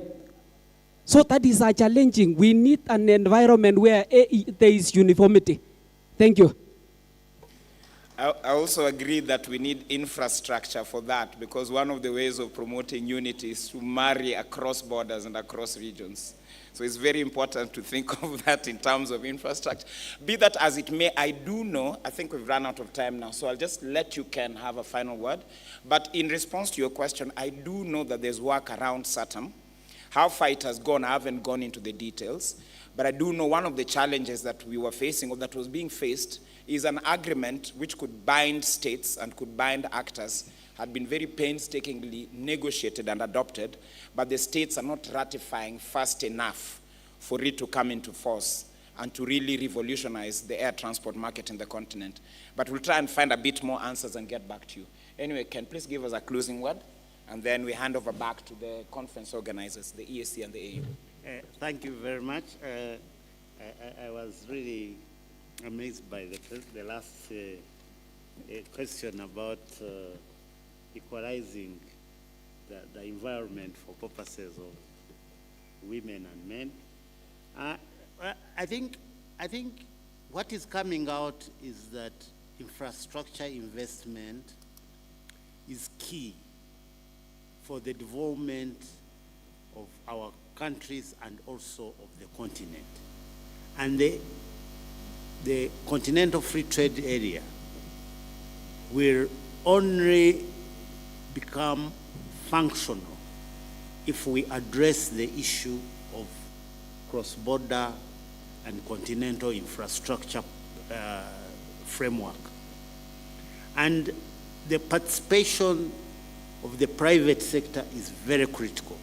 But now the question is, how do we boost the involvement of our domestic private sector in PPPs and infrastructure involvement? How do we create, yes, governments are creating the legal environment, the regulatory environment. At the regional level, frameworks are being put in place. The harmonization is being put in place. The objectives are well set out. The policy framework, the strategies. But now the action, so that we can get this whole drive. Because private sector, first of all, is driven by profit, as people are, I think one of the panelists has said. While the public sector, sometimes the investment in infrastructure may be driven by social welfare and other aspects that are not profit. If a road is ending in a place which is not profitable and doesn't make economic viability or economic sense, private sector will not invest in it.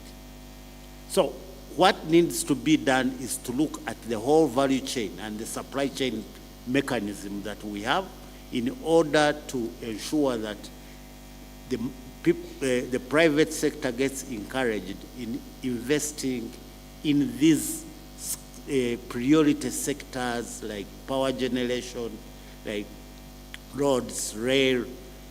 There's a good uptake that is coming up, but still it is not yet, we are not yet there, and it will not deliver what we want. Because aid for trade is very critical in terms of boosting the intercontinental trade. Thank you. Thank you very much, Ken.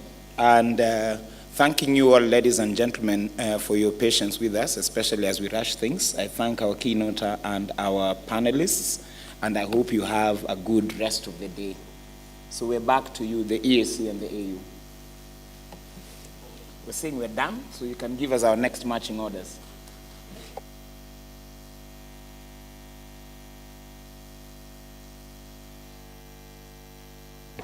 I think the session was very interesting, and it is touching on everyday life. Probably we should give them another round of applause. Thank you very much. Thank you very much for your patience. And I still have so many requests to make. And I would like to request that we again endure for the next up to 2:10 so that we can listen to the next session. We will be having our break at 2:10 or 2:15. So I would like to request for 10 minutes to give a presentation. Definitely the issue of infrastructure, sometimes it needs to be complemented by other solutions. And it is very fortunate that this morning we had a session on digital trade. And so we need to see how do we facilitate transparency when we are trading across borders or when we are transiting the different borders. So you will allow me to call Mr. Joseph Mukibi. We have a solution that we have undertaken to monitor movement of cargo from one point to the other. And I'm so happy that the pioneer of that project, Mr. Kenneth Bagamhunda, has been on the floor, and we are very proud of him because this is his project that has been very successful in terms of monitoring movement of goods from the point of entry to the point of exit. So I request Mukibi to come up to give us, how the solution operates.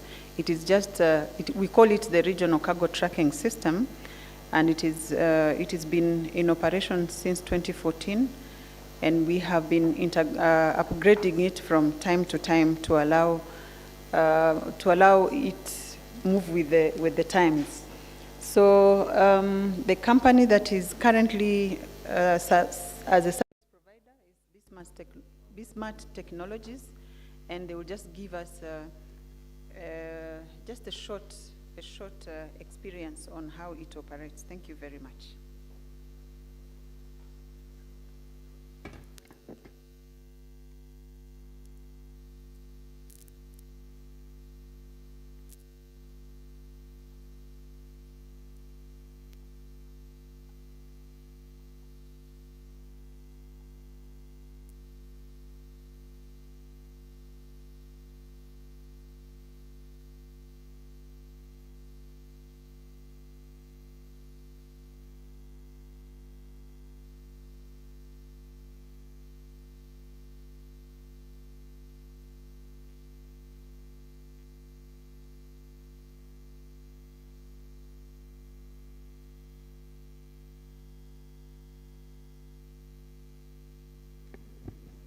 Thank you, everyone, and good afternoon to the team. So briefly, as the Secretariat has requested, I want to take you through the regional electronic cargo tracking system, which is being used in the East African community to seamlessly monitor cargo movement between the 7 countries in the community. So this was started in 2013, then in 2017, it became a regional initiative. As we all know, the community has several countries, and each of them have multiple systems. As the previous presenters or panelists have been putting it in place, that because of these multiple systems existing, then these act as trade barriers and end up delaying business. So lack of visibility during the movement causes a lot of problems, whereby as the importer, they don't know where the cargo is. As the consumer, they don't know when they expect the cargo. And this comes with several challenges, which includes theft of cargo during transit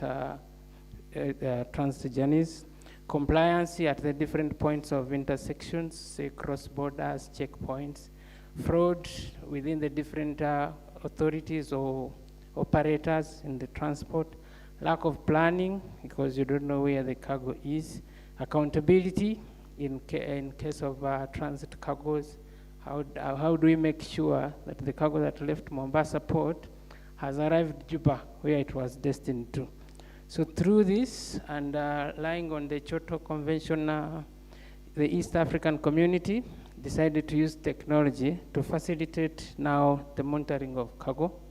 And that's when they came up with the regional electronic cargo tracking system, whereby seamless monitoring is done. One device, one tracking gadget is used to monitor cargo from the starting point, which is a port of Mombasa, to the end point or the entry point of the countries where the cargo is destined to. So in the short term, we are looking at the increase in government revenue collections, since we are helping to abate smuggling or dumping on the local markets.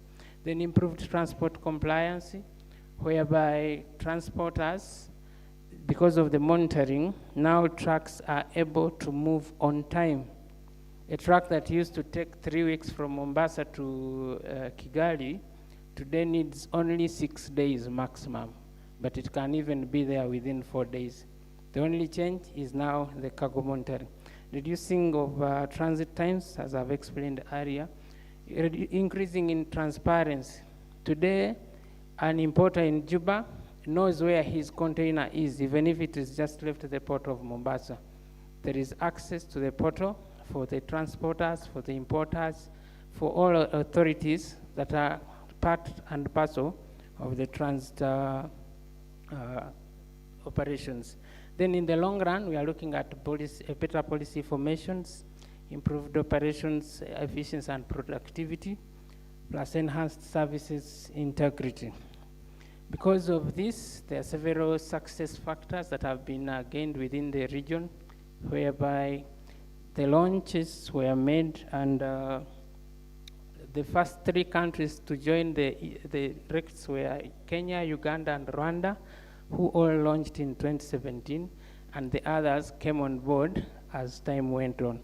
So around $879 million worth of cargo was monitored in the first year only, and this being the first system where 3 different governments started monitoring together, EAC became a pioneer of this, and several countries have joined due to the cause. The regional electronic cargo tracking system comprises of several features, whereby we have monitoring of the units, or units are the new cars from the ports of entries to the destinations, monitoring of dry cargo, these are containerized cargo and bulk, monitoring of wet cargo, these are fuel tankers and crude oil, vegetable oil, LPG. Then we also have advanced monitoring, video surveillance, whereby those high-risk cargo are loaded with trucks that have live video feed, as we can see in the top of the presentations. Then during the COVID-19 pandemic, where all countries went on lockdown, together still with the EAC, we developed the regional electronic cargo and driver monitoring solution. This helped the drivers to move within the region freely You take a test, as you remember, it used to be having a validity period of only 72 hours. For a truck, 72 hours, you're still in the first country. So crossing the border meant you needed to redo another test to cross the border. If you're crossing that other country, still you do another test. So you need 2-3 tests for one trip, which was costly to the transporter. So with the system, one test was able to help you traverse the entire region because the validity was extended to up to 2 weeks. So the East African community is in the process of developing the East African bond in order to facilitate importers in trade. Also, working together at PPP levels, we are in the process of developing customs designated stop areas to reduce on congestions that are happening at the border crossings. So at these locations, the truckers or cargo in transit will have to stop before the exit point, do all the clearance in this station, then continue to the next border crossing. So with the transport visibility, it is better to it is improving management of irregularities that used to happen within the transit corridor. So part of the components, as I earlier mentioned, we have what we call rapid response units that are located along the routes to give support in case drivers get issues.